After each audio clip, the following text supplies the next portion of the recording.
everyone. Namaskaram. I'm Ranjini Haridas and welcome to yet another exciting episode of The Green Room.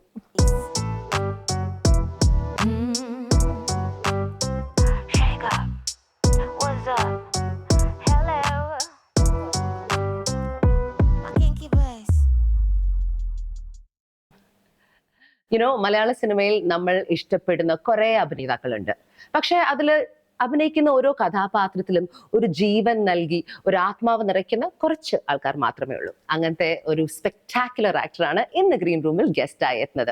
വളരെ effortlessly charming ആയി നമ്മളെ ചിരിപ്പിച്ചും ചിന്തിപ്പിച്ചും കരയിപ്പിച്ചും നമ്മുടെ എല്ലാവരുടെയും ഹൃദയത്തിൽ ഒരു സ്ഥാനം നേടിയ ഒരു fantastic actor. In fact he's been doing it for more than 3 decades and so wonderfully. Green റൂമിൽ ഇന്ന് എത്തുന്നത് നമ്മളുടെ പ്രിയ ഗസ്റ്റ്. അദ്ദേഹത്തെ വേണമെങ്കിൽ 2 വാക്ക് പറഞ്ഞ് ഇൻട്രൊഡക്ഷൻ എനിക്ക് ഒതുക്കാം. It's that simple.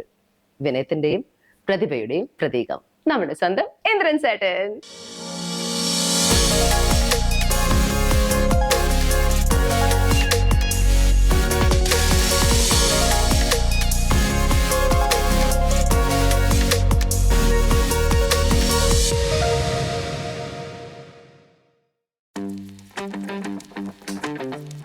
നിങ്ങൾ ഭയങ്കര കള്ളനാ എന്ന് പറയും എൻ്റെ അടുത്ത്.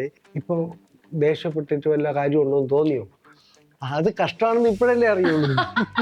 അപ്പൊ അതിൽ ബൈക്കിൽ ചെത്തി നടക്കുമായിരുന്നു ഒരാള്. പിന്നെ നടക്കുമ്പോഴുള്ള ആ താളമൊക്കെ തെറ്റിപ്പോകും കുറച്ച്. ചേട്ടാ ചേട്ടൻ നാഷണൽ അവാർഡ് എടുത്തങ്ങ് വെക്കേട്ടാ. അപ്പൊ ഹിന്ദി പത്താ നെയ് ഹൈ. അതൊക്കെ ഒരു നൈ. ഇദ്ദേഹം ഇങ്ങനെ അടങ്ങിയിരിക്കുന്ന ഞാൻ കണ്ടിട്ടുണ്ട്.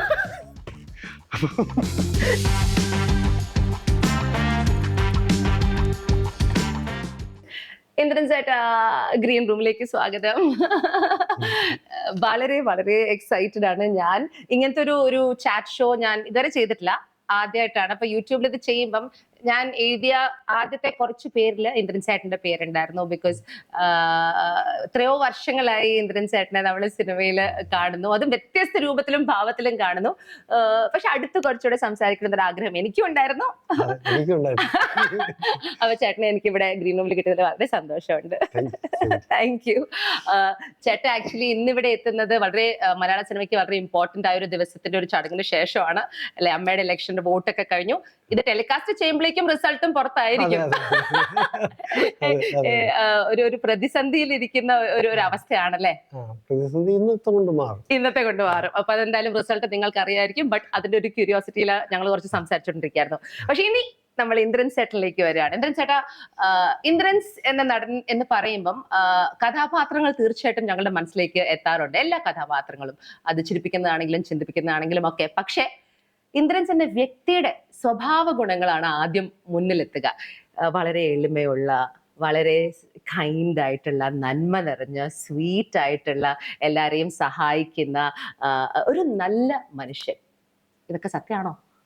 ഞാൻ പ്രാർത്ഥിക്കുന്ന അങ്ങനെ ആവണമെന്നോ, അതിന് എത്രത്തോളം എത്തുമെന്നറിയില്ല. അതിന് കുറച്ചൊക്കെ എല്ലാരും പറയും നിങ്ങൾ ഭയങ്കര കള്ളനാ എന്ന് പറയും എൻ്റെ അടുത്ത്. അപ്പൊ അടുത്തറിയാന്നുള്ളതാണ്. അപ്പൊ എനിക്ക് തോന്നുന്നത് ഒരു കണക്കിന് ശരിയാ. അപ്പൊ ഈ പറഞ്ഞതൊക്കെ ഇങ്ങനെ ആവണമെന്ന് വിചാരിച്ചിട്ട് നമ്മൾ തുടക്കം സിനിമയിൽ വരുമ്പോഴേ എല്ലാം വലിയ ആൾക്കാരൊക്കെ ഇല്ലേ, അപ്പം വലിയ സിനിമ നടനെ കാണുന്നു, പ്രൊഡ്യൂസറെ കാണുന്നു. അപ്പൊ അവരുടെ അടുത്തൊക്കെ നമ്മൾ എങ്ങനെ നിൽക്കണമെന്നുള്ള ഒരു മര്യാദ, എത്രത്തോളം അങ്ങനെ കൂട്ടത്തിലും ഞാൻ ഇത്രയല്ലേ ഉള്ളൂ. അപ്പോഴങ്ങനെയൊക്കെ മര്യാദക്ക് ഇല്ലെങ്കിൽ അവര് ഇങ്ങനെ അതാരാ ഇങ്ങനെ ആക്കൂലേ. അപ്പൊ അതില്ലാണ്ട് ഇങ്ങനെ ഒതുങ്ങി നിന്ന് അങ്ങനെ അങ്ങ് ശീലിച്ചു പോയതായിരിക്കും. അങ്ങനെ ആയിപ്പോയതാണ്. അങ്ങനെ അതൊരു നല്ല ഒതുക്കവും മര്യാദയാണെങ്കിൽ അതെനിക്ക് എന്നിൽ വന്ന് ചേർന്നത് നന്നായി എന്ന് പിന്നെ ഞാൻ ആലോചിക്കാറുണ്ട്. അപ്പൊ ഞാൻ ഒരു ചോദ്യം ചോദിച്ചോട്ടെ. ഇപ്പൊ ഇന്ദ്രൻ ചേട്ടൻ ഇങ്ങനെ ആയി തീർന്നു, സാഹചര്യം കാരണം ആയി തീർന്നു. നമ്മളൊക്കെ മനുഷ്യരാണ്, അങ്ങനെ തന്നെയാണ്. പക്ഷെ ഇന്ദ്രൻ ചേട്ടൻ സ്വന്തമായി എന്റെ സ്വഭാവങ്ങൾ ഇതൊക്കെയാണ് എന്ന് പറയുമ്പോൾ ചേട്ടൻ എന്തൊക്കെ പറയും? അല്ല, അങ്ങനെ തന്നെ അടക്കോ ഒതുക്കോ വേണം. സംസാരിക്കേണ്ടത് സംസാരിക്കാം. പിന്നെ ആരോടും ദേഷ്യപ്പെടരുത്. പക്ഷെ ഞാൻ പ്രതീക്ഷിക്കാതെ ഇഷ്ടപ്പെടാതെ വന്നു പോണത് അത് മാത്രം. ദേഷ്യക്കാരനാണോ? പെട്ടെന്ന് ചിലപ്പോഴൊക്കെ വന്നിട്ടുണ്ട് ചേട്ടാ. കുഴപ്പമില്ല, കുറച്ചല്ലേ ഉള്ളൂ. എപ്പോഴാ ദേഷ്യപ്പെടാറ്? അതറിയാൻ പറ്റൂല, അങ്ങനെ വരൂല. അല്ല, ഇപ്പൊ ചേട്ടൻ പറഞ്ഞില്ലേ ദേഷ്യം വരാറുണ്ടെന്ന്. അങ്ങനെ വന്ന സാഹചര്യങ്ങൾ എന്തായിരിക്കാം? വന്നപ്പോഴൊക്കെ മോശമായിട്ട് പിന്നെ ഭയങ്കര വിഷമാവും നമുക്ക്. വന്നപ്പോൾ തന്നെ അയ്യേ ഇങ്ങനെ ഒരു മുഖം എനിക്കുണ്ടോ? ചേരാത്തത്. അങ്ങനെ അപ്പോഴെപ്പോഴോ ഒരിക്കലും ഞാൻ സെറ്റില് നമുക്ക് പാർക്കാൻ മുന്തിരിത്തോപ്പുകൾ നടക്കുമ്പോൾ ആദ്യമായിട്ട് എൻ്റെ അടുത്ത് ഒരാൾ പറഞ്ഞ അങ്ങനെ. അപ്പോൾ നമ്മൾ ഇവിടുന്ന് മൈസൂരിൽ നിന്ന് ഷിഫ്റ്റ് ചെയ്ത് പത്മനാഭൻ സാറൊക്കെ എത്തുന്നതിന് മുമ്പ് ഞങ്ങൾ അങ്ങ് പോകുമല്ലോ. ബാംഗ്ലൂരിൽ പോയി ഒരു മുന്തിരി തോട്ടം ഷൂട്ട് ചെയ്യണം, ആ സോങ് ഒക്കെ എടുക്കുന്നത് ശാരിയായിട്ടുള്ള. അപ്പോൾ അവിടെ ചെല്ലുമ്പോഴത്തേക്ക് തന്നെ പെട്ടെന്ന് വന്നോടനെ തന്നെ നല്ല ലൈറ്റാണ്. ഷോട്ട് എടുക്കാൻ വേണ്ടിയിട്ട് ഇങ്ങനെ വേണു സാറ് ക്യാമറ ആളിങ്ങനെ റെഡി ഇങ്ങനെ ഓടി നടക്കുന്നു, മലന്ന് ലൈറ്റൊക്കെ നോക്കി ഡ്രസ്സ് കൊടുത്താൽ അത്. അപ്പൊ എനിക്ക് ഡ്രസ്സ് കൊടുക്കാൻ പറ്റുന്നില്ല. വണ്ടിയിൽ നിന്ന് പെട്ടിയൊക്കെ എടുത്ത് താഴത്ത് വെച്ചു. ഇന്നത്തെ പല സൗകര്യമില്ല, ഒരു വണ്ടിയിൽ തന്നെ എല്ലാവരും കോസ്റ്റ്യൂം ബോക്സും ആർട്ടും. ഇതില് കോസ്റ്റ്യൂമർ ആയിട്ടാണോ പോയത്? പിന്നെ അപ്പോൾ അതല്ലേ ഉള്ളൂ. അപ്പൊ അങ്ങനെ പോയതാ. എനിക്ക് ഇത് ഇറക്കി വെക്കൊന്ന് അയൺ ചെയ്ത് കൊടുക്കാൻ പറ്റുന്നില്ല. ശാരിയും സാറ് മാത്രം, ലാൽ സാറ് മാത്രമേ ഉള്ള സീനാണ്. അപ്പൊ ഞാനിങ്ങനെ തലേ ദിവസം വന്നൊരു മാനേജറാണ്, ആളുടെ കൂട്ടുകാരനാണ്. സ്വാതന്ത്ര്യം ഉള്ളതുകൊണ്ടാണ് അങ്ങനെ ദേഷ്യം വന്നതെന്ന് തോന്നുന്നു. രാജൻ കുന്നംകുളമാണ് മരിച്ചു. അപ്പൊ ആളടുത്ത് ഞാൻ പറഞ്ഞു, നിങ്ങൾ ഇന്നലെ ഇത് ചെയ്യണ്ട, ഞാനിപ്പോ എന്റെ ഡ്രസ്സ് കൊടുത്താൽ ഞാൻ എന്ത് ചെയ്യുന്നൊക്കെ പറഞ്ഞിട്ട് അയാളുടെ അടുത്ത് പറയേണ്ടതും കാര്യമില്ല. എന്നിട്ട് അങ്ങ് ദേഷ്യപ്പെട്ടു എന്നാ, കൊച്ച ഉണ്ടായിരുന്നു എന്നൊക്കെയാണ് പറയുന്ന. അത് പിന്നീട് ലത്തീഫ് സാർ നടൻ ആയിരുന്ന പ്രൊഡക്ഷൻ കൺട്രോളർ. അപ്പൊ ലത്തീഫ് ആയിരുന്നു കൺട്രോളർ. അപ്പൊ ആളെന്തോ വണ്ടിയിൽ നിന്ന് കണ്ടു. പിന്നീട് രാത്രി നല്ല സോങ് ഒക്കെ കഴിഞ്ഞ് പോവാൻ നേരത്ത് സുരേന്ദ്രൻ വാ, അപ്പൊ സുരേന്ദ്രനാണ് അപ്പോഴൊക്കെ ടൈറ്റിലും ഒക്കെ അങ്ങനെയായിരുന്നു. സുരേന്ദ്രൻ വാ, എന്തിനാ രാവിലെ രാവിലെ അടുത്ത് ഒന്ന് ചൂടാവുന്നുണ്ടല്ലോ. എന്നിട്ട് എന്തെങ്കിലും തടസ്സം ഉണ്ടായോ? എല്ലാം മംഗളമായില്ലേ? ഇപ്പൊ ഹാപ്പിയാണോ? സന്തോഷമല്ലേ? അല്ലേ? ഇപ്പൊ ദേഷ്യപ്പെട്ടിട്ട് വല്ല കാര്യമുണ്ടോ എന്ന് തോന്നിയോ? ജീവിതത്തിൽ എപ്പോഴെങ്കിലും ദേഷ്യപ്പെട്ടിട്ട് എന്തെങ്കിലും നേടിയിട്ടുണ്ടോ എന്നൊക്കെ ചോദിച്ചു. അത് ഭയങ്കര ഇതായിരുന്നു. അതെ, ഇപ്പൊ ഇന്ദ്രൻ ചേട്ടൻ അവിടുന്ന് എന്നോട് പിന്നെ ഓരോ പ്രാവശ്യവും ഞാനും അങ്ങനെ ആലോചിക്കും, എന്നാലും ആവർത്തിക്കുന്നുണ്ട് പലപ്പോഴും. അതെ, ദേഷ്യം അങ്ങനത്തെ ഒരു സംഭവമാണ് അല്ലെ, നമുക്ക് കൺട്രോൾ ചിലപ്പോൾ ചെയ്യാൻ പറ്റത്തില്ല. ഇന്ദ്രൻ ചേട്ടൻ ഇപ്പൊ പറഞ്ഞു കെ സുരേന്ദ്രൻ ആയ ഒരു കാലഘട്ടമായിരുന്ന ഒരു കാലഘട്ടം, അതിനുശേഷം ഇന്ദ്രൻസ് ആയി മാറി. ഇഷ്ടമുള്ളവർ സുരൻ എന്ന് വിളിക്കും വീട്ടില്, അങ്ങനെയുണ്ട്? ആരൊക്കെ വിളിക്കാം? അത് കുഞ്ഞിലേക്ക് വീട്ടുന്ന അച്ഛൻ വിളിക്കും, അച്ഛൻ സുരേന്ദ്ര എന്നുള്ള. ബാക്കി കൂട്ടുകാരൊക്കെ സുര ഇത് വിളിക്കും. അപ്പൊ പിന്നെ നാടകത്തിലൊക്കെ ആയപ്പോഴത്തേക്ക് ഞാനും അത് തന്നെ സുരൻ. അപ്പൊ സുരനിൽ നിന്നും ഇന്ദ്രൻസിലേക്കുള്ള ആ ഒരു യാത്ര, അതൊരു വലിയ യാത്രയാണ് അല്ലെ. ഒരു കോസ്റ്റ്യൂം ഡിസൈനർ അല്ലെങ്കിൽ ടൈലർ എന്ന തുടക്കത്തിൽ നിന്നും ഒരു നടൻ, അതും ഒരു സാധാരണ നടനല്ല, ഇന്ന് നാഷണൽ അവാർഡ് ജയിച്ച, സ്റ്റേറ്റ് അവാർഡ്സ് ജയിച്ച മലയാള സിനിമയിലെ പ്രമുഖനായ ഒരു നടൻ, മുൻനിരയിൽ തന്നെ നിൽക്കുന്ന ഒരു നടനാണ് ഇന്ദ്രൻ ചേട്ടൻ. അപ്പൊ ഇത് കേൾക്കുമ്പോൾ എന്താണ് ശരിക്കും മനസ്സിൽ ഇന്ദ്രൻ ചേട്ടന് തോന്നുക? ബിക്കോസ് അത്രയധികം വികാരങ്ങൾ ഓവർകം ചെയ്ത ഒരു നടനാണ് താങ്കൾ, ഒരു വ്യക്തിയാണ്. അത് എങ്ങനെയൊക്കെ കൊറേ കൊല്ലായില്ലേ, എങ്ങനെയൊക്കെ അങ്ങനെ വന്നതായിരിക്കും. അങ്ങനെ അത്രയും നല്ല ആൾക്കാരെ കൂടെയൊക്കെ അല്ലേ നമ്മള് നിൽക്കുന്നതേ. അപ്പൊ അത്രയെങ്കിലും ആയില്ലെങ്കിൽ ഇപ്പൊ തല്ലു കൊടുക്കും. എത്ര വർഷം ആയി? കറക്റ്റ് 45 വർഷമായി സിനിമയിൽ. അപ്പൊ ആദ്യം ചൂതാട്ടം അഭിനയിച്ച് ഡബ് ചെയ്തത് കോസ്റ്റ്യൂം അസിസ്റ്റന്റ് ആയത് അതും ആദ്യം, എല്ലാം ചൂതാട്ടത്തിലാണ് ആദ്യം. ഓക്കെ, അതിനുശേഷം കൂടുതലും കോസ്റ്റ്യൂം ഡിസൈനർ ആയിട്ടല്ലേ കുറെ നാള്? അതൊരു എത്ര വർഷം നീണ്ടു നിന്നിട്ടുണ്ടാവും? എനിക്ക് തോന്നുന്നു ഈ സ്ഫടികവും സി ഡി ഉണ്ണികൃഷ്ണനൊക്കെ മെയിൻ വേഷം ചെയ്യുമ്പോൾ അതിന്റെയൊക്കെ കോസ്റ്റ്യൂമറാ ആണ്. അപ്പൊ അങ്ങനെ ഇപ്പം ഞങ്ങൾക്കൊന്ന് അറിയാൻ വേണ്ടി ചേട്ടൻ ചെയ്തിരിക്കുന്ന, മലയാളികൾക്ക് പെട്ടെന്ന് ഓർമ്മ വരുന്ന ഒരു 5-8 സിനിമ പറയാമോ കോസ്റ്റ്യൂം ഡിസൈനർ ആയിട്ട് ഏറ്റവും ഹിറ്റ് ആയിട്ടുള്ള? സ്ഫടികം പറയാം, അനിയൻ ബാവ ചേട്ടൻ ബാവ, ആദ്യത്തെ കൺമണി, പിന്നെ ഞാൻ ഗന്ധർവൻ, പത്മനാഭന്റെ പടങ്ങളൊക്കെ പറയാവുന്നതാണ്. പിന്നെ പിറവി, ഷാജി സാറിന്റെ പിറവി, മാധു പണ്ടാരം ലാൽ സാർ ഡബിൾ ചെയ്തില്ലേ, പാദമുദ്ര, അങ്ങനെ കുറെ പടങ്ങളുണ്ട്. അപ്പൊ അങ്ങനെ ഒരു കോസ്റ്റ്യൂം ഡിസൈനറിൽ നിന്നും ഒരു നടനാവുമ്പോൾ പെരുമാറ്റ രീതി വേറെയാണല്ലോ, അതില് ബുദ്ധിമുട്ടിയോ? പെരുമാറ്റ രീതി അത് തന്നെ ഞാൻ വെച്ചോളൂ, അതിനപ്പുറത്തേക്ക് മാറ്റിയില്ല. പക്ഷെ പൊതുവെ അങ്ങനെയല്ലേ, ഈ സ്ക്രീനിന്റെ മുന്നിൽ വരുന്ന ആൾക്കാരുടെ ജീവിതം കുറച്ച് വേറെയാണ്, വർക്ക് ചെയ്യുന്ന ആൾക്കാർ, അത് അങ്ങനത്തെ ഒരു സംഭവം ചേട്ടൻ നോട്ടീസ് ചെയ്തിട്ടുണ്ടോ? ഇപ്പൊ നേരത്തെ ചേട്ടൻ തന്നെ പറഞ്ഞില്ലേ, വലിയ നടന്മാര് വരുമ്പോ ഒക്കെ നമ്മൾ ഇങ്ങനെ നിൽക്കണം, അല്ലെങ്കിൽ നമുക്ക് ചീത്ത കൊള്ളും, അങ്ങനെ. അത് എനിക്ക് അങ്ങനെ ചെയ്യാൻ പറ്റില്ല. ഞാനിങ്ങനെ മുമ്പിലേക്ക് എന്നെ തള്ളി വിടുന്ന കൂടെ നിൽക്കുന്ന, നീ ചെയ്യടാ, ധൈര്യമായിട്ട് ഡയലോഗ് പറയണം, നന്നായിട്ട് പറയും, പഠിച്ചില്ലേ എന്നൊക്കെ പറഞ്ഞ അസിസ്റ്റന്റ് ഡയറക്ടർ ആയാലും, യൂണിറ്റിലുള്ളവര്, ക്യാമറ അസിസ്റ്റന്റ്, അച്ഛൻ്റെ ഒക്കെ അവരുടെയൊക്കെ ധൈര്യത്തിൽ നമ്മളോട് ഡയലോഗ് പറയുന്നത്. അപ്പൊ അവരെടുത്ത വിധേയത്വമൊക്കെ അവരെടുത്താണ് വേണ്ടത്. അതെ, സത്യം. പുതിയതായിട്ട് ഒരാൾ വരുന്ന പോലെ അല്ലല്ലോ. അതുകൊണ്ട് എനിക്ക് പിന്നെ ആ വ്യത്യാസം കാണിക്കേണ്ടി വന്നിട്ടില്ല. ഈ മലയാള സിനിമയിൽ ചേട്ടൻ അഭിനയിച്ച നിരവധി കഥാപാത്രം ഉണ്ടെങ്കിലും ആദ്യമായി ഡയലോഗ് പറഞ്ഞത് ഏത് സിനിമയിലാണ്? അത് ചൂതാട്ടത്തിൽ തന്നെ പറഞ്ഞു. ഓർമ്മയുണ്ടോ? ഡബിയൊക്കെ ചെയ്തു. അതെന്താ പപ്പുവേട്ടൻ ഇങ്ങനെ ജയഭാരതി നസീർ സാറൊക്കെ ആയിട്ട് എന്തോ ഒരു സീനാണ്, ഒരു പ്രേമമുണ്ട്. പക്ഷെ അയാള് അച്ഛൻ കുഞ്ഞിന്റെ മോളാ, തോട്ടത്തിലെ മുതലാളിയുടെ ജോലിക്കാരന്റെ മോളാ. അപ്പൊ അത് വലിയ വിഷയമല്ലേ അന്നൊക്കെ. അപ്പൊ അതിനെ കുറിച്ച് എന്തോ ചർച്ച ചെയ്യുമ്പോഴത്തേക്ക് ഞാൻ നായകനെ സപ്പോർട്ട് ചെയ്ത് പറയും. അപ്പൊ പപ്പൂട്ടൻ എന്റെ അടുത്ത് വഴക്ക് പറയുന്നു. അങ്ങനെ എന്തോ ഇത്തിരിയേ ഉള്ളൂ. ഞാൻ പിന്നെ പടം കാണാൻ പോയപ്പോഴും എനിക്ക് അറിയാവുന്നതുകൊണ്ട് ഇത്തിരി കണ്ടു എന്നേ ഉള്ളൂ. അപ്പൊ ഡയലോഗ് ഉണ്ടായിരുന്നു. ആദ്യം തന്നെ അന്ന് തരങ്ങിണി സ്റ്റുഡിയോ ഒക്കെ തിരുവനന്തപുരത്ത് തുടങ്ങിയ സമയമായിരുന്നു. അപ്പൊ ഡബിങ് ഒക്കെ അവിടെ തന്നെ തരംഗിണി സ്റ്റുഡിയോസ്. എത്ര സിനിമ ചെയ്തിട്ടുണ്ട് ഇന്ദ്രൻ ചേട്ടൻ? തുടക്കം മുതൽ ചൂതാട്ടം മുതൽ ഇപ്പൊ ലാസ്റ്റ് ഇപ്പൊ ചെയ്തുകൊണ്ടിരിക്കുന്നത് ആട് 3 ഷൂട്ട് നടക്കുന്നു. വേറെ കുറച്ച് സിനിമകളൊക്കെ ഉണ്ട്. 600-ൽ പരം പടങ്ങൾ ചെയ്ത ഇന്ദ്രൻ ചേട്ടൻ തീർച്ചയായിട്ടും സിനിമ അല്ലെങ്കിൽ ആക്ടിങ് എന്ന് പറഞ്ഞ ഒരു മേഖലയിൽ ഒരു വളരെ എക്സ്പീരിയൻസ്ഡ് ആയിട്ടുള്ള ഒരു നടൻ തന്നെയാണ്. അപ്പം what makes A good actor? ഒരു നല്ല നടൻ എങ്ങനെയാണ് ആവുന്നത്? കുറെ അനുഭവം തന്നെയാണ്. കുറെ സിനിമകൾ കാണുക, പ്രധാനമായും എനിക്ക് തോന്നുന്നു ജീവിതം പഠിക്കുക എന്നുള്ളതാണ്. നമ്മുടെ പരിസരത്തൊക്കെയുള്ള വിവിധ രീതിയിലുള്ള ആൾക്കാരുടെ ജീവിതം പഠിക്കുമ്പോൾ തന്നെ നമുക്കത് ഉൾക്കൊള്ളാൻ പറ്റുള്ളൂ എന്ന് തോന്നുന്നു. പിന്നെ മറ്റു കലകൾ വായന പ്രധാനമാണെന്ന് തോന്നുന്നു. എനിക്കിച്ചിരി എന്തെങ്കിലുമൊക്കെ ആവാൻ പറ്റിയിട്ടുണ്ടെങ്കിൽ വേറെ സിനിമ കാണുകയും വായിക്കുകയൊക്കെ ചെയ്യണം. കുറേ വെളിയിൽ നിന്നൊക്കെ നമ്മുടേതല്ലാത്ത ചില സിനിമകളൊക്കെ കാണുമ്പോഴത്തേക്കാണ് നമുക്ക് കൊതി വരുള്ളൂ. അങ്ങനെ കൊതിയാകുമ്പോഴേക്ക് ആ കൊതി എപ്പോഴാ വന്നേ ആദ്യം സിനിമാ നടനാവണം? അത് നാടകം തോന്നി. നാടകത്തിലൊക്കെ അന്ന് ഭയങ്കര പ്രൊഫഷണൽ നാടകങ്ങളൊക്കെ ഉള്ള സമയല്ലേ. അപ്പൊ അങ്ങനെ നാടകം കാണുമ്പോൾ നമുക്ക് അതിൽ ഏറ്റവും നല്ല കഥാപാത്രം കാണുമ്പോൾ നമ്മൾ അത് അന്ന് ഉറക്കത്തിലും അടുത്ത ദിവസവും അത് അതുപോലെ ചെയ്യാൻ പറ്റിയെങ്കിലെന്ന് തോന്നും.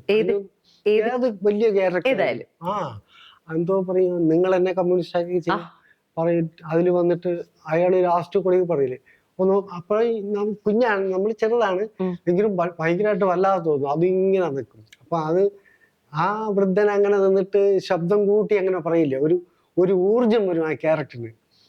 അതെ, അപ്പൊ ആ പ്രായത്തിലും അങ്ങനെ വരികാത്ത സിറ്റുവേഷൻ അല്ലേ, അങ്ങനെയൊക്കെ തോന്നുന്നു. പുസ്തകം വായിക്കുമ്പോഴും അങ്ങനെ തന്നെ തോന്നും. ഇപ്പം 7 മക്കളിൽ ഒരാളാണ് ഇന്ദ്രൻ ചേട്ടൻ അല്ലെ? പലവിള കൊച്ചുവേളു ആൻഡ് ഗോമതി ആന്റിക്ക് പിറന്ന 7 മക്കളിൽ ഒരാൾ. കുട്ടിക്കാലം എങ്ങനെയായിരുന്നു? നല്ല രസമായി. കൊറേ കുട്ടികൾ കാണൂലേ എപ്പോഴും, പറമ്പിലും ബഹളും കൊറേ കാണും. അപ്പം പിന്നെ അന്ന് മതിലുകളൊന്നും ഇല്ലല്ലോ. ഉണ്ടെങ്കിൽ ഒരു വേലി എവിടെയെങ്കിലും ഉണ്ടെങ്കിൽ അത് നമ്മളതിനെ നശിപ്പിക്കും. പിന്നെ അങ്ങനെ ആരും പരാതിയും പറയില്ല. ഒരുപാട് പറമ്പൊക്കെ ഉള്ള ഒരു വലിയ വീടൊക്കെ ഉള്ള പ്രദേശമായിരിക്കും. ബാക്കിയൊക്കെ ചെറിയ വീടാണ്. പക്ഷെ അവരങ്ങനെ ഒരു പരാതി പറയുകയോ അവരെ മാവിലെറിയുകയോ അവരെ തേങ്ങ എടുത്തോണ്ട് പോവുകയൊക്കെ ചെയ്താലും അവരൊന്നും പറയുകയൊന്നുമില്ല. അന്ന് അങ്ങനെയൊക്കെ ആയിരുന്നു തോന്നുന്നു ആ കാലം. പിന്നെ കുട്ടികളും നമുക്ക് കളിക്കാം സ്വാതന്ത്ര്യമായിട്ട്. വീട്ടിനകത്ത് കളിച്ചാൽ അമ്മുമ്മയൊക്കെ ഉണ്ടെങ്കിൽ വഴക്കുറയും, വെളി പോയി പുറത്തു പോയി കളികളാ ഓടിക്കും. ഇപ്പൊ പിന്നെ എല്ലാരും മുറിക്കകത്ത് തന്നെ ഒതുങ്ങി പോകുകയല്ലേ. അപ്പൊ അതുകൊണ്ട് അതായിരുന്നു ഭയങ്കര സ്വാതന്ത്ര്യമുള്ള ബാല്യം. നമ്മൾ കുറച്ച് നേരത്തെ ജനിച്ചതുകൊണ്ട് അങ്ങനെയൊക്കെ ഓർക്കാൻ പറ്റുന്നു എന്നുള്ള ഒരു സമാധാനം. തീർച്ചയായിട്ടും അതൊരു സത്യാവസ്ഥ തന്നെയാണ്. പക്ഷെ അതേ സമയത്ത് ഇത്രയും സന്തോഷമായ ഒരു ബാല്യമാണെന്ന് പറയുമ്പോൾ തന്നെ കുറെ കഷ്ടപ്പാടുകളിലൂടെയും ആ കഷ്ടം നമുക്ക് അറിയില്ല അല്ലേ? അത് കഷ്ടമാണെന്ന് ഇപ്പോഴല്ലേ അറിയുള്ളൂ. സത്യം. നല്ല വിശപ്പും അത്രയും അങ്ങനെ ഒരു കൃത്യമായിട്ട് ഭക്ഷണമൊന്നും കിട്ടുകയില്ലെങ്കിലും പരക്കെ ഇങ്ങനെയല്ല ശീലമുള്ളൂ. പിന്നീട് അത് കിട്ടുമ്പോഴല്ലേ ഇതൊക്കെ എപ്പോഴും ഉള്ളതാണല്ലേ എന്ന് അറിയുള്ളൂ.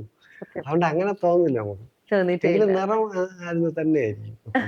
ബിക്കോസ് ഞാൻ ബുക്ക് വായിച്ചിട്ടില്ലെങ്കിലും അതിന്റെ ഒരു ഇതെടുത്ത് നോക്കിയപ്പം ഇന്ദ്രധനുഷ്. അതില് കുട്ടിക്കാലത്ത് ഈ സ്നാക്സ് വെക്കാൻ പോകുന്നതും അതൊക്കെ ഞാൻ ഇങ്ങനെ കണ്ടു. വായിച്ചോ നിങ്ങൾ? വായിക്കാൻ പറ്റിയിട്ടില്ല, പക്ഷെ ഞാൻ അതിന്റെ ഒരു ചെറിയൊരു സാധനം എടുത്ത് ഒന്ന് നോക്കി. ബിക്കോസ് ചേട്ടൻ്റെ സംസാരിക്കാൻ വരുമ്പോ എന്തെങ്കിലും അറിയണ്ടേ.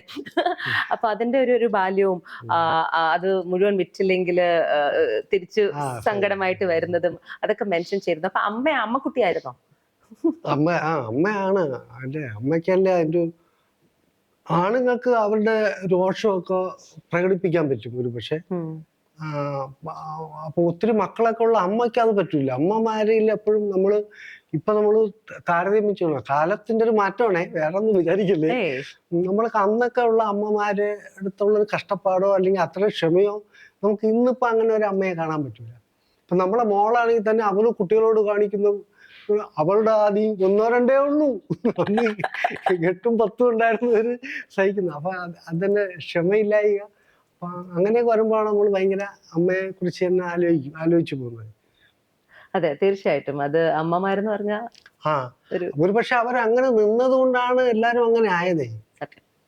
ഇപ്പം നമ്മൾ ഈ ചെറുപ്പകാലത്തെ കുറിച്ച് സംസാരിക്കുമ്പം ഫസ്റ്റ് ടൈം നാടകവേദിയിലാണ് കയറുന്നതെന്ന് പറഞ്ഞു. ഏത് നാടകത്തിനാണ് കയറിയെന്ന്? കുഞ്ഞു നാടകം. നമ്മളാ ചേട്ടന്മാരൊക്കെ റിഹേഴ്സൽ എടുക്കാൻ പോയി നിൽക്കും, കട്ടൻ ചായ ഒഴിച്ചു കൊടുക്കും, പ്രോംപ്റ്റുകളെ ബുക്ക് എടുത്ത് കൊടുക്കും, ഇങ്ങനെയൊക്കെ അഭിനയിക്കുന്നതോ. പിന്നെ അവരുടെ കൂടെ പിരിവിനൊക്കെ നടക്കുമ്പോൾ ഒരു 1/2 മണിക്കൂർ നാടകം നമുക്ക് വാർഷികത്തിന്.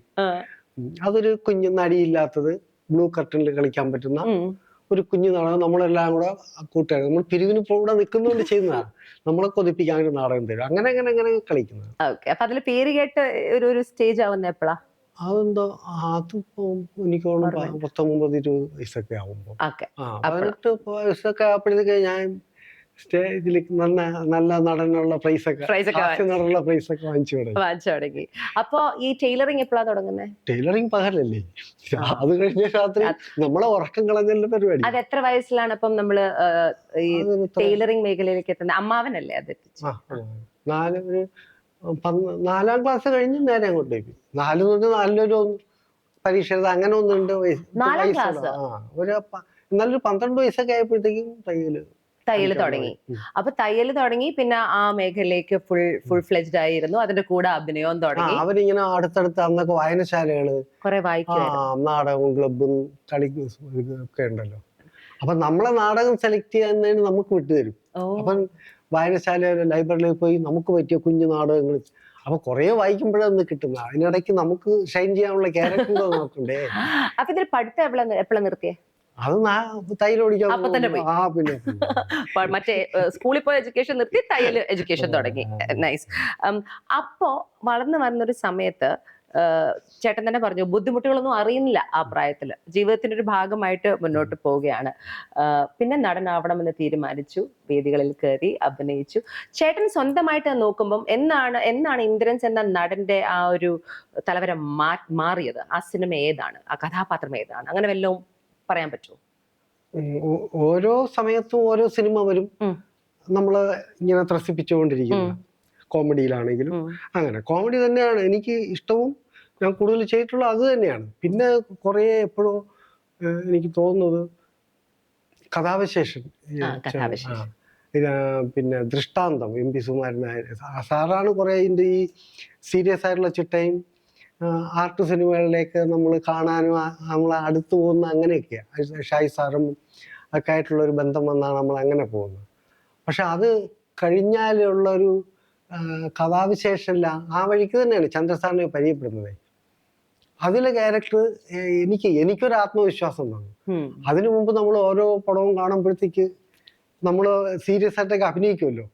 പക്ഷെ എങ്കിലും ഒരു ഇത്തിരി ഒന്ന് ചലനം മാറിയാല് നമ്മളെ ചീത്തപ്പേരുകൾ കിടക്കുക, പെട്ടെന്ന് ചിരിക്കും എല്ലാരും. കൊറേ പേരുകളില്ലേ? കുറേയുണ്ട്. കൊടക്കമ്പി, നത്തലി, കൊക്ക്, കൊളക്കോഴി, നീർക്കോലി.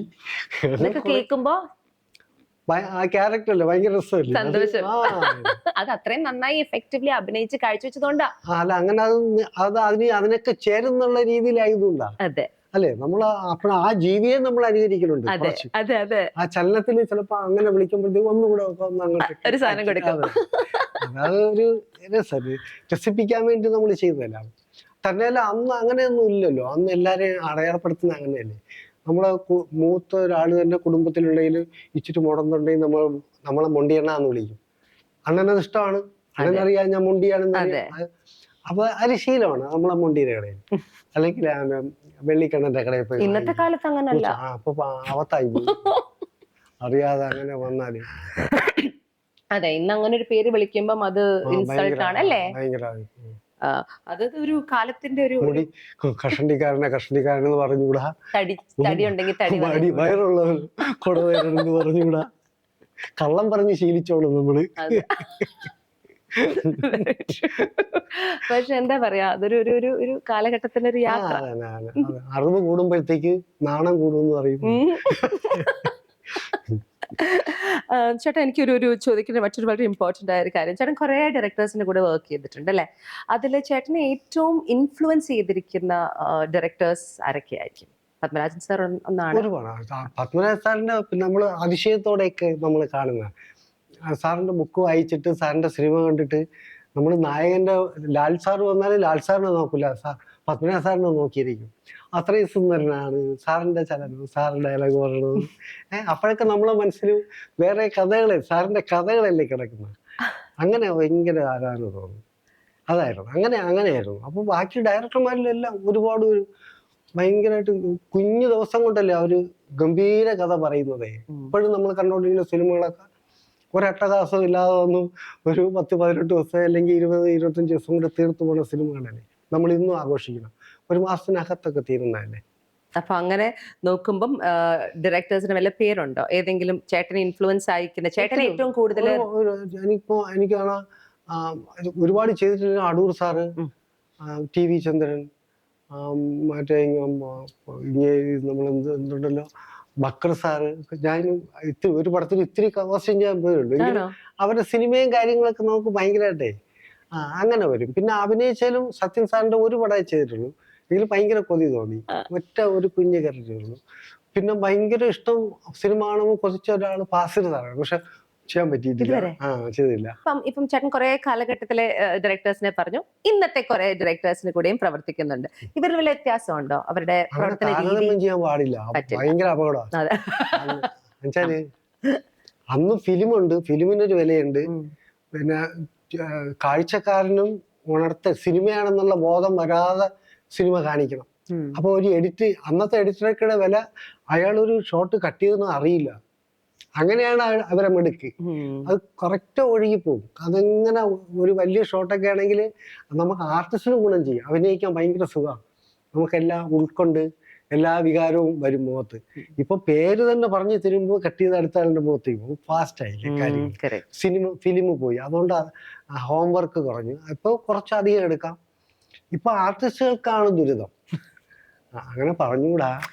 എന്നാലും എന്തെന്നറിയോ, മറ്റേ അന്ന് പഠിച്ചിട്ട് നമ്മൾ റിഹേഴ്സൽ ചെയ്യുന്ന ക്യാമറാമാന് വേണ്ടിയിട്ടും കൂടെയാണ്. ഏത് ഫ്രെയിമാണ്, ഗ്രൗണ്ട് ഉണ്ടോ എന്നുവെച്ചാൽ കോമഡിയൊക്കെ കാണിക്കണമെങ്കിൽ തറ ഉപയോഗിക്കാന്ന് അറിയാൻ വേണ്ടിയിട്ടാണ്. അപ്പം അങ്ങനെ ഉണ്ടെങ്കിൽ അതൊരു ഫ്രെയിം കണ്ടാൽ നമ്മൾ റിഹേഴ്സൽ ചെയ്യും. പഠിച്ചിട്ട് റിഹേഴ്സൽ ചെയ്താൽ ഫ്രെയിമിൽ നിന്ന് ഔട്ട് പോകാതിരിക്കാനും ലൈറ്റ് നോക്കാനുമാണ് അത് ചെയ്യുന്നത്. അത് കഴിഞ്ഞ് ഫൈനലിലാണ് നമ്മൾ ആത്മാർത്ഥമായിട്ട് ചെയ്യുള്ളൂ. അത് പ്രാർത്ഥിച്ചിട്ട് അത് ഓക്കെ ആണെങ്കിൽ അത് ഓക്കെയാണ്. അപ്പോഴും മോണിറ്റർ ഒന്നും ഇല്ലല്ലോ. ഡയറക്റ്റ് ക്യാമറാമാന്റെ മുഖത്തേക്ക് നോക്കും. ക്യാമറാമാന്റെ മുഖം തെളിഞ്ഞാൽ ഓക്കെ. അങ്ങനെയാണ്. പിന്നീട് വരുമ്പോഴല്ലേ ഉള്ളൂ. ഇപ്പോഴത്തെ അവസ്ഥ നമുക്ക് അങ്ങനെ പ്രാർത്ഥിച്ചിട്ട് നമ്മുടെ ആദ്യം ഒരിക്കലേ അങ്ങനെ ചെയ്യാൻ പറ്റുള്ളൂ, നന്നായിട്ട് ചെയ്യാൻ പറ്റുള്ളൂ.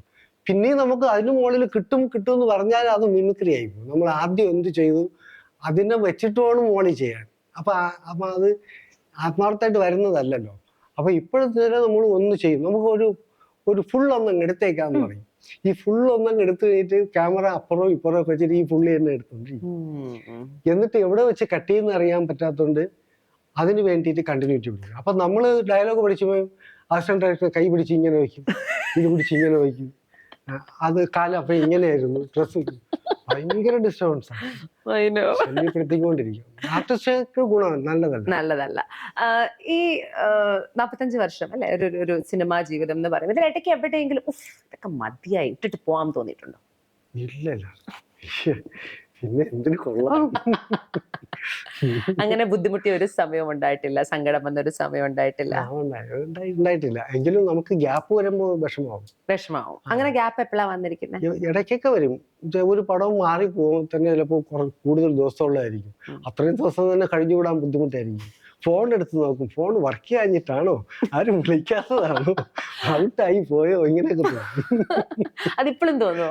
ഇപ്പോഴും അങ്ങനെ തോന്നില്ല, അത്രയും തോന്നുന്നു. അന്ന് പിന്നെ ഓടി നടന്ന് 2 ദിവസം 4 ദിവസം കളിക്കുന്നതല്ലേ, സമയവും ഉണ്ടായിരുന്നു. ഇപ്പൊ പിന്നെ ആലോചിച്ച് ഇത്തിരി നല്ല ക്യാരക്ടറൊക്കെ ചെയ്യുന്നതാണ്. ഇപ്പൊ സൂക്ഷിക്കണമെന്ന് തോന്നിയൊരു സമയമാണ്. എത്ര സിനിമ ഒരു ദിവസം ചെയ്തിട്ടുണ്ട്? വേറെ വേറെ സിനിമകൾ ഒരു സെറ്റിൽ നിന്ന് വേറെ സെറ്റിലേക്ക് പോകുന്ന ഒരു സമയ കാലഘട്ടം ഉണ്ടായിരുന്നല്ലോ. അങ്ങനെ 2 പടത്തിനൊക്കെ ചിലപ്പോ അങ്ങനെ പോയിട്ടുണ്ടാവും. ഒരേ സമയത്ത് എത്ര സിനിമ ഷൂട്ട് ചെയ്തിട്ടുണ്ടാവാം? 3-4 ഷൂട്ട് ചെയ്യും അല്ലെ? ഞാൻ കേട്ടിട്ടുണ്ട്, ഐ തിങ്ക് ഒരു വർഷത്തിൽ തന്നെ കുറെ സിനിമകൾ ഇന്ദ്രൻ ചേട്ടൻ ചെയ്തിട്ടുണ്ടാവും. അങ്ങനെ ഏറ്റവും കൂടുതൽ സിനിമ ചെയ്ത വർഷം ഏതാണ്? യാതൊരു വർഷത്തിൽ 37 സിനിമ. 37 സിനിമ ചെയ്തോ? എല്ലാം തല കാണിക്കല. ഒരു ദിവസം ഇങ്ങനെ. നമ്മള് എപ്പോഴോ പാർവതി പരിണയം ഗുരുവായൂർ നടക്കുമ്പോൾ അവിടെ 3 പടമുണ്ട്. കാതിലൊരു കിന്നാരം, കൊക്കരക്കോ, പാർവതി പരിണയം കൂടാ. പിന്നെ അവിടെ നിന്ന് വന്നിട്ട് ഉച്ചയ്ക്ക് ശേഷം വന്നിട്ട് തുമ്പോളി കടപ്പുറ ജയരാജ് സാറിന്റെ തോന്നുന്നു അതൊരു ഹാഫിഡേ ഉള്ളു. അങ്ങനെയൊക്കെ ചെയ്തു കൊണ്ടിരിക്കും. ഈ മലയാള സിനിമയിൽ ഇപ്പൊ ചേട്ടൻ സഞ്ചരിച്ച വർഷങ്ങൾ, സഞ്ചരിച്ച നമുക്ക് പ്രിയപ്പെട്ട കുറെ നടീനടന്മാർ ഇപ്പൊ നമ്മുടെ കൂടെ ഇല്ല. പക്ഷെ ഇപ്പോഴും നമ്മൾ പറഞ്ഞു കേൾക്കുന്നുണ്ട്, ആ കാലഘട്ടത്തിലെ അഭിനേതാക്കൾ, ആ ഒരു ആക്ടിങ് സ്കില്ല് ഇന്നില്ല എന്ന് പൊതുവെ ആൾക്കാർ പറയുന്നത് നമ്മളെല്ലാരും കേൾക്കുന്നുണ്ട്. അത് എന്തുകൊണ്ടാണ് അങ്ങനെ പറയുന്നത്? അത് അടുപ്പമില്ലാത്തോണ്ട് പറയാൻ തോന്നുന്നതാണെന്ന് തോന്നുന്നു. നമ്മള് മാനസികമായിട്ട് വ്യക്തിപരമായിട്ട് കുറച്ച് കൂട്ടുകാരാവില്ലേ? അപ്പോൾ മനസ്സിൽ പരസ്പരം ഉണ്ടല്ലോ, അതിനുള്ള സമയം ഇല്ലാത്തത് കൊണ്ടാണ്. ഇപ്പൊ ഞാൻ പറഞ്ഞത്, ഇപ്പൊ തിലകൻ സാർ, നെടുമുടി വേണു സാർ, ലളിത ചേച്ചി, കൽപ്പന, ഒടുവിൽ ഉണ്ണികൃഷ്ണൻ, അങ്ങനെ എന്തോരം, ഇന്നസെന്റ് ഏട്ടൻ, ഈ ക്യാരക്ടർ ആക്ടേഴ്സ് എന്ന് പറഞ്ഞൊരു മുതൽക്കൂട്ട് തന്നെ ഉണ്ടായ മലയാളം സിനിമയ്ക്ക് ഇന്നതില്ല എന്ന ഒരു ചർച്ചാ വിഷയമാണെന്ന് എനിക്ക് തോന്നിയിട്ടുണ്ട്. ഞാനിങ്ങനെ ഇങ്ങനെ ഓരോ സംസാരം കേൾക്കുമ്പോൾ എനിക്ക് തോന്നിയിട്ടുണ്ട്. അപ്പൊ ഇന്ദ്രൻ ചേട്ടൻ അങ്ങനെ തോന്നിയിട്ടുണ്ടോ? അതിപ്പം ഇന്നും എല്ലാവരുടെയും കൂടെ അഭിനയിക്കുന്ന ഒരു കലാകാരനാണ്. അങ്ങനത്തെ ഒരു വ്യത്യാസം ഉണ്ടോ? അത് ഞങ്ങളുടെ വിചാരമാണ്. ഇല്ല, അത് ഇല്ലാഞ്ഞിട്ടാണ്, അത് മാറിപ്പോയത്, ആ ഘട്ടം നീങ്ങിപ്പോയതുകൊണ്ടാണ്.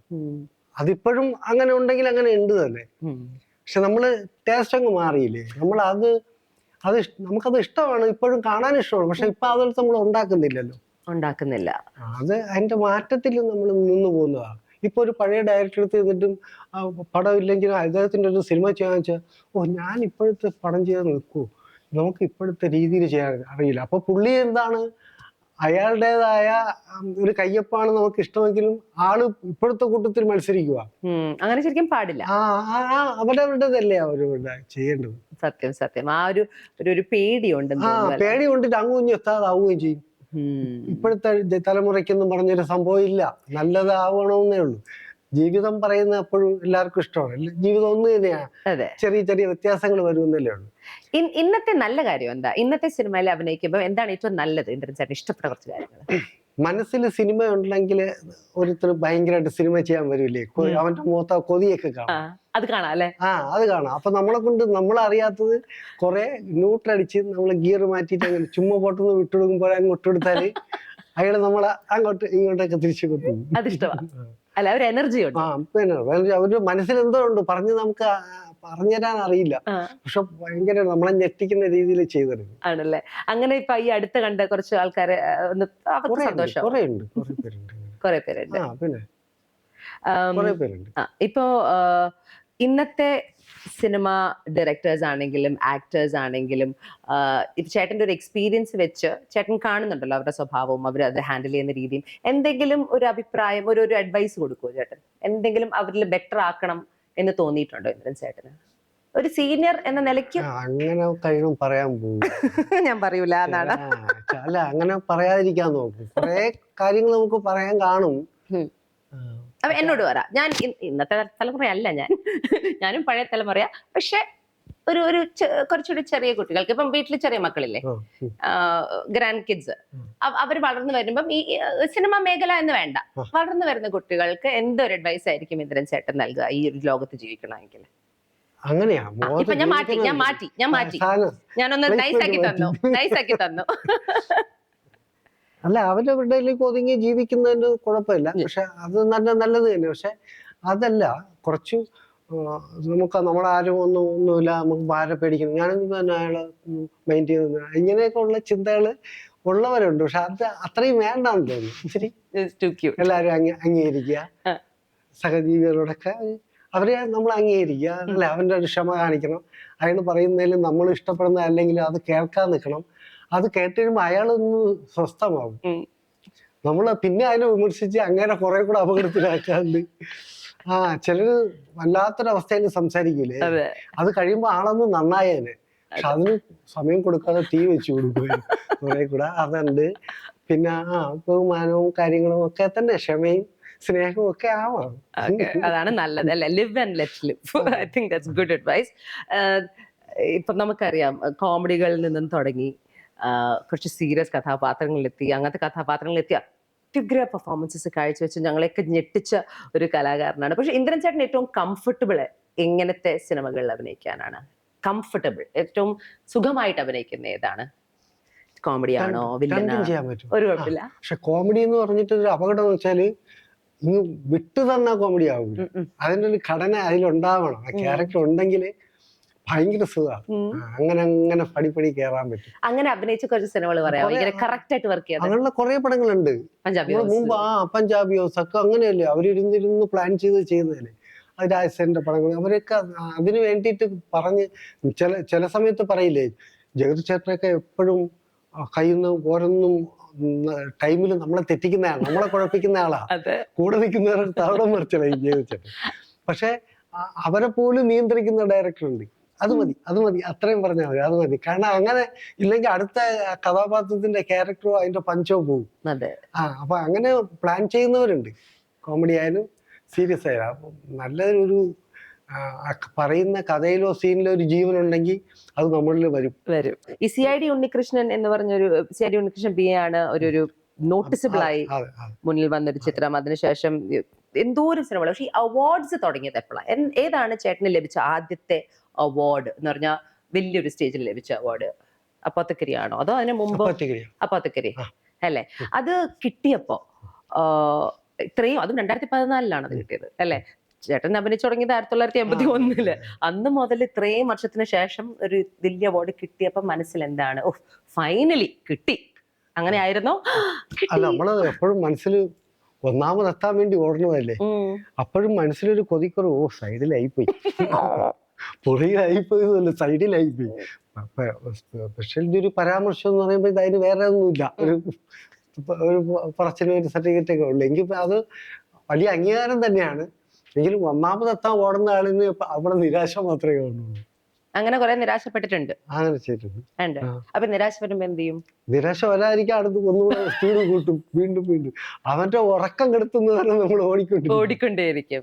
ആ ഒരു ഇത് എവിടുന്നാ കിട്ടിയ ആ ഒരു വില്ല്, ആ ഒരു ശക്തി? നാടകത്തിൽ നിന്ന് കിട്ടിയത്. അപ്പൊ ഒരിക്കലും നെവർ സേ നെവർ അല്ലെ, ഒരിക്കലും ക്വിറ്റ് ചെയ്യില്ല.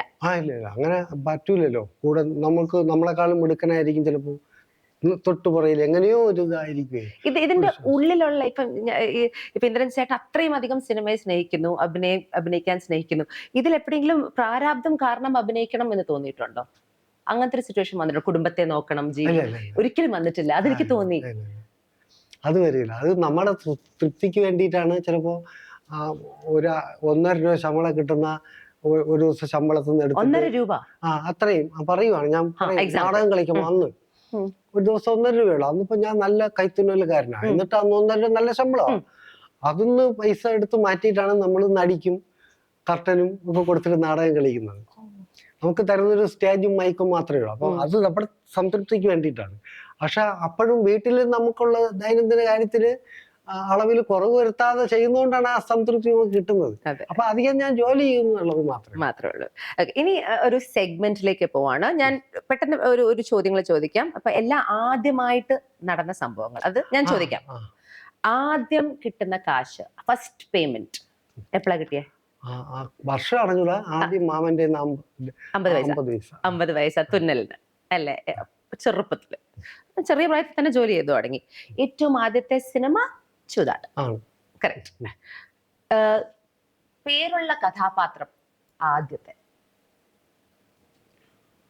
അത് അ- അപ്പു അപ്പു ഏത് സിനിമയാന്ന് ഓർമ്മയുണ്ടോ? മാനത്തെ കൊട്ടാരം. മാനത്തെ അപ്പു. ആ soda soda factory Appu. Appu ദേവിയോ. ആദ്യത്തെ അവാർഡ് ചെറുതോ വലുതോ ആയോ ആദ്യത്തെ അവാർഡ്? നാടകത്തിനുള്ള അവാർഡായിരുന്നു പ്രേംനസീർ ട്രോഫി. പ്രേംനസീർ ട്രോഫി. വളരെ വിലയേറിയ ഒരു സാധനം വാങ്ങിച്ചത് എപ്പോഴാണ്? അങ്ങനെ വാങ്ങിച്ചിട്ടുണ്ടോ? വണ്ടിയാവാം, വാച്ചാവാം, എന്തെങ്കിലും അങ്ങനെ വാങ്ങിച്ചിട്ടുണ്ടോ? നമുക്ക് തന്നെ അറിയാം കുറച്ച് വില കൂടുതലാണ് പക്ഷെ വാങ്ങിക്കാം, അങ്ങനെ ആദ്യമായിട്ട് മുതല് അല്ലേ? മുതല് അപ്പൊ കാറായിരിക്കും. കാർ തന്നെയായിരിക്കും ആദ്യമായിട്ട്. ഓക്കെ. അതിനു മുമ്പ് ഭയങ്കര അന്നത്തെ ഭയങ്കര സ്കൂട്ടർ വിജയ് സൂപ്പർ. അതെപ്പോഴാ വാങ്ങിച്ച? അത് തയ്യക്കടയുള്ള തയ്യൽക്കടയുള്ള സമയത്ത് വിജയ് സൂപ്പർ. അപ്പൊ അതിൽ ബൈക്കിൽ ചെത്തി നടക്കുമായിരുന്നു കുറെ ആള്. ആദ്യം പുറത്തേക്ക് ഫോറിൻ ട്രിപ്പ് എവിടെയാ ആദ്യമായിട്ട് പോയെ? സിനിമയുടെ ഷൂട്ടിനാണോ? സിനിമ അല്ല, അല്ല, സിനിമയുടെ ഒരു ഷോയ്ക്ക് പോയതാ. Dubai. Mohanlal and magic lamp എന്ന് പറഞ്ഞൊരു. ഓ, ഏത് വർഷം ചേട്ടാ? ആയി. അതാ എന്തോ പറയും, കല്യാൺജി ആനന്ദ്ജിയൊക്കെ ഷൂട്ടിംഗ് നടക്കുന്ന സമയത്താ. ബേബി ശാലിനിയൊക്കെ കുഞ്ഞായിരുന്നില്ലേ? 90s അല്ലേ? ഓക്കെ. സിനിമയുടെ ആദ്യത്തെ ഡയലോഗ് ചേട്ടൻ പറഞ്ഞു ചൂതാട്ടത്തിൽ തന്നെ ഉണ്ടെന്ന് ഞാൻ ചോദിക്കുന്നില്ല. സിനിമയിൽ ആദ്യം തുന്നിയതും ചൂതാട്ടത്തിൽ തന്നെയാണോ? ആണ്. ഓക്കെ, ചൂതാട്ടത്തിൽ തന്നെയാണ്. ഈ ചേട്ടന്റെ ആദ്യത്തെ ഹിറ്റ് ഏതാ? ഹിറ്റ് സിനിമ അതെങ്ങനെ? പബ്ലിക് അനുസരിച്ച്, പബ്ലിക്കിന്റെ അവരനുസരിച്ച് ആദ്യത്തെ ഹിറ്റ് എന്ന് പറഞ്ഞാൽ ചേട്ടനെ നോട്ടീസ് ചെയ്ത് ആ സിനിമ നടൻ ഇന്ദ്രൻസ് അല്ലേ? അങ്ങനെ അപ്പൊ ചേട്ടൻ ഇപ്പൊ ഈ സിനിമയിൽ അഭിനയിച്ചു കഴിഞ്ഞാൽ ആ സിനിമയുടെ കഴിഞ്ഞിട്ടാണ് ആൾക്കാര് സിനിമ സീരിയലൊക്കെ വന്നു തുടങ്ങിയത്. ദൂരദർശനൊക്കെ തുടങ്ങിയ കളിവീട്, പിന്നെ അമ്പലക്കര UPS. അപ്പൊ ഇവരൊക്കെ ഇങ്ങനെ ചേട്ടനടുത്ത് വന്ന് സിനിമ നടൻ ഇന്ദ്രൻസ് അല്ലേ എന്ന് പറയുമ്പോ എന്താ മനസ്സിൽ തോന്നുന്നത്? അങ്ങനെ വരൂല, കുറെ കഴിയുമ്പോഴത്തേക്ക് പിന്നെ കോസ്റ്റ്യൂം പർച്ചേസ് ചെയ്യാൻ പോവാതാവും. ഏതെങ്കിലും നമ്മൾ ലക്ഷ്മി ഷീമാട്ടിലൊക്കെ ചെന്ന് കയറുമ്പോ എടുക്കാൻ നിൽക്കുന്നവര് തിരിച്ചറിയും. ടിവിയിലൊക്കെ കണ്ടിട്ടുണ്ട്. അപ്പൊ തിരിച്ചറിയുമ്പോ അപ്പൊ പിന്നെ അതിന്റെ സ്പീഡ് കുറയും ജോലിയിടാ. അങ്ങനെ പിന്നെ അളിയനെ വേറെ ആളെ പർച്ചേസിങ്ങിനാക്കും. അപ്പൊ ഈ സിനിമ നടൻ ആയി കഴിഞ്ഞ് എത്ര നാള് ഈ സ്റ്റിച്ചിങ് കൊണ്ടുപോയി? ടൈലറിംഗ്, കോസ്റ്റ്യൂം ഡിസൈനിങ് എത്ര നാള് തുടരാൻ പറ്റി? കുറച്ചുകൂടെയൊക്കെ തന്നെ ഞാൻ ഇടപെടുക ഉണ്ടായിരുന്നുള്ളൂ. അല്ലെങ്കിൽ പോലും 3, 4, 5 പടമൊക്കെ ഒരു ദിവസം നടക്കും. അപ്പൊ അളിയൻ അങ്ങനെ കൂടെ ഗ്രൂപ്പ് ഉണ്ട്. അപ്പൊ ഒന്ന് സെറ്റ് ചെയ്ത് ഓരോരുത്തരുടെ ഒരു പാറ്റേൺ പിടിച്ചു കഴിഞ്ഞാൽ പിന്നെ അടുത്ത പടത്തിന് പോവാം. അങ്ങനെ ചെയ്യണം. അത് പിന്നെ പൂർണ്ണമായിട്ട് അങ്ങ് വിട്ടുപിടിക്കും. ചേട്ടൻ ലാസ്റ്റ് ചെയ്ത കോസ്റ്റ്യൂം ഡിസൈൻ ചെയ്ത സിനിമ ഏതാ? Vendor Daniel. അത് മലപ്പുറം ഹാജി മഹാനായ ജോജി ഇതിൽ അഭിനയിക്കുന്നുണ്ട്. അങ്ങനെ അവിടെ നിന്ന് ഒരു ഫൈറ്റ് കഴിഞ്ഞപ്പോഴത്തേക്ക് കാലിനൊരു ഉളുക്ക് പറ്റി. അവിടെ നേരെ ചെറുതുരുത്തിയിൽ വെണ്ടർ ഡാനിയൽ നടക്കും. അപ്പൊ എന്റെ കൂടെ ഉള്ള ഗ്രൂപ്പൊക്കെ അവിടെ ഇവിടെയായി. അഭിനയിക്കാനും പോകണം, വേറെ പടങ്ങളും ഒക്കെ. മാനത്തെ കൊട്ടാരമൊക്കെ തുടങ്ങാറായി. പിന്നെ ഞാൻ മാത്രം അവിടെ ഇരുന്ന് ആ പടം തീരുന്നവരെ നിന്ന്. അതിലും ക്യാരക്ടർ ഉണ്ടായിരുന്നു. അപ്പൊ അത് തീരുന്നവരെ നിന്ന്. പിന്നീട് ഞാൻ അളിയനെ ഫുൾ ആയിട്ട് ഏൽപ്പിച്ചു. ഫുൾ ടൈം CID ഉണ്ണികൃഷ്ണനൊക്കെ റിലീസായപ്പോ അങ്ങോട്ട് ഈ ഒരു സിനിമാ നടനാവുമ്പോ ഏറ്റവും സിനിമാ നടന്റെ ഇപ്പൊ സിനിമ ആക്ടിങ് അല്ല, അതല്ലാതെ ജീവിതത്തിൽ ഏറ്റവും സന്തോഷം നൽകുന്ന ഒരു നടനാണെന്ന് പറയുമ്പോൾ എന്തൊക്കെ സന്തോഷങ്ങളാണ് ജീവിതത്തിൽ വരുന്നത് ഇന്ദ്രൻ ചേട്ടന്? പടം നന്നാവുമ്പോഴത്തേക്ക്, പടം മൊത്തത്തിൽ നന്നാവുമ്പോഴല്ലേ ഒരു സുഖമുള്ളൂ. അങ്ങനെ വരുമ്പോഴത്തേക്ക് ഭയങ്കര സംതൃപ്തിയാവും. പിന്നെ കൂടുതൽ ചെയ്യാൻ ഇങ്ങനെ വരുതാ. ഇപ്പൊ ചേട്ടൻ കുറെ ക്യാരക്ടേഴ്സ് ചെയ്തിട്ടുണ്ടല്ലോ. ലിറ്ററേച്ചർ ഫെസ്റ്റിൽ എന്തോ ഇനി ആരോ ചോദിച്ചപ്പോ ചേട്ടൻ പറഞ്ഞു ഞാൻ ബാഹുബലിയിലെ പ്രഭാസ് ആവാം. അങ്ങനത്തെ ക്യാരക്ടേഴ്സ് ഏറ്റവും അടുത്ത ചെയ്ത ഏതാ? അങ്ങനെ ഏറ്റവും അതിന്റെ അടുത്ത് വന്ന ഏതെങ്കിലും കഥാപാത്രം ഉണ്ടോ? ഞാൻ ഹീറോ ആടാ എന്ന് പറയട്ടെ. അങ്ങനെ ഇല്ല, വലിയ കഥാപാത്രങ്ങൾ ചെയ്തു. പക്ഷെ അതിനൊക്കെ നേരത്തെ ഉള്ള നമ്മുടെ സങ്കല്പം അനുസരിച്ച് തടിയുള്ള ഒരാൾ വേണ്ടതാണ്. പക്ഷെ ഇല്ലാതെ നമുക്ക് നിർത്താൻ പറ്റണമെങ്കിൽ നമ്മുടെ മോഡുലേഷനും കൊണ്ടോ നോട്ടം കൊണ്ടൊക്കെ നിർത്തണം. അപ്പൊ അത് നമ്മൾ അത്രയും ശ്രദ്ധിക്കുന്നതുകൊണ്ട് അത് ചെയ്യാൻ പറ്റിയെന്നാണ് എനിക്ക് തോന്നുന്നത്. അങ്ങനത്തെ കഥാപാത്രങ്ങൾ ഏതൊക്കെയായിരിക്കും?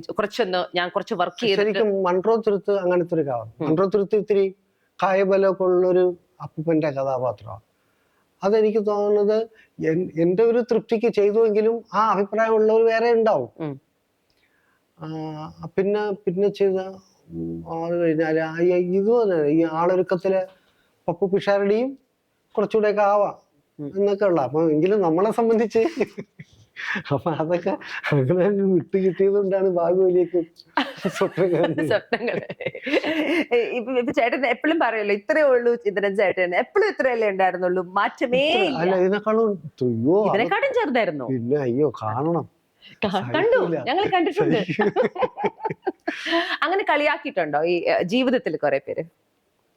ചേട്ടൻ അങ്ങനെ ഇരുന്ന് ആലോചിച്ചിട്ടുണ്ടോ എന്തിനാ എല്ലാരും, ബിക്കോസ് നമ്മുടെ നാട്ടില് ഒരാൾ മറ്റൊരാളിൽ നിന്നും വ്യത്യസ്തനാണെങ്കിൽ കുറെ കളിയാക്കുന്ന ഒരു സംഭവം ഉണ്ടല്ലോ. കളിയാക്കലൊന്നും തോന്നൂല. ചേട്ടൻ അങ്ങനെ Correct ആ. എടുത്തിട്ടേ ഇല്ല. സത്യമാണ്. അവർക്കും എല്ലാവർക്കും അറിയാം കളിയാക്കുന്നത്.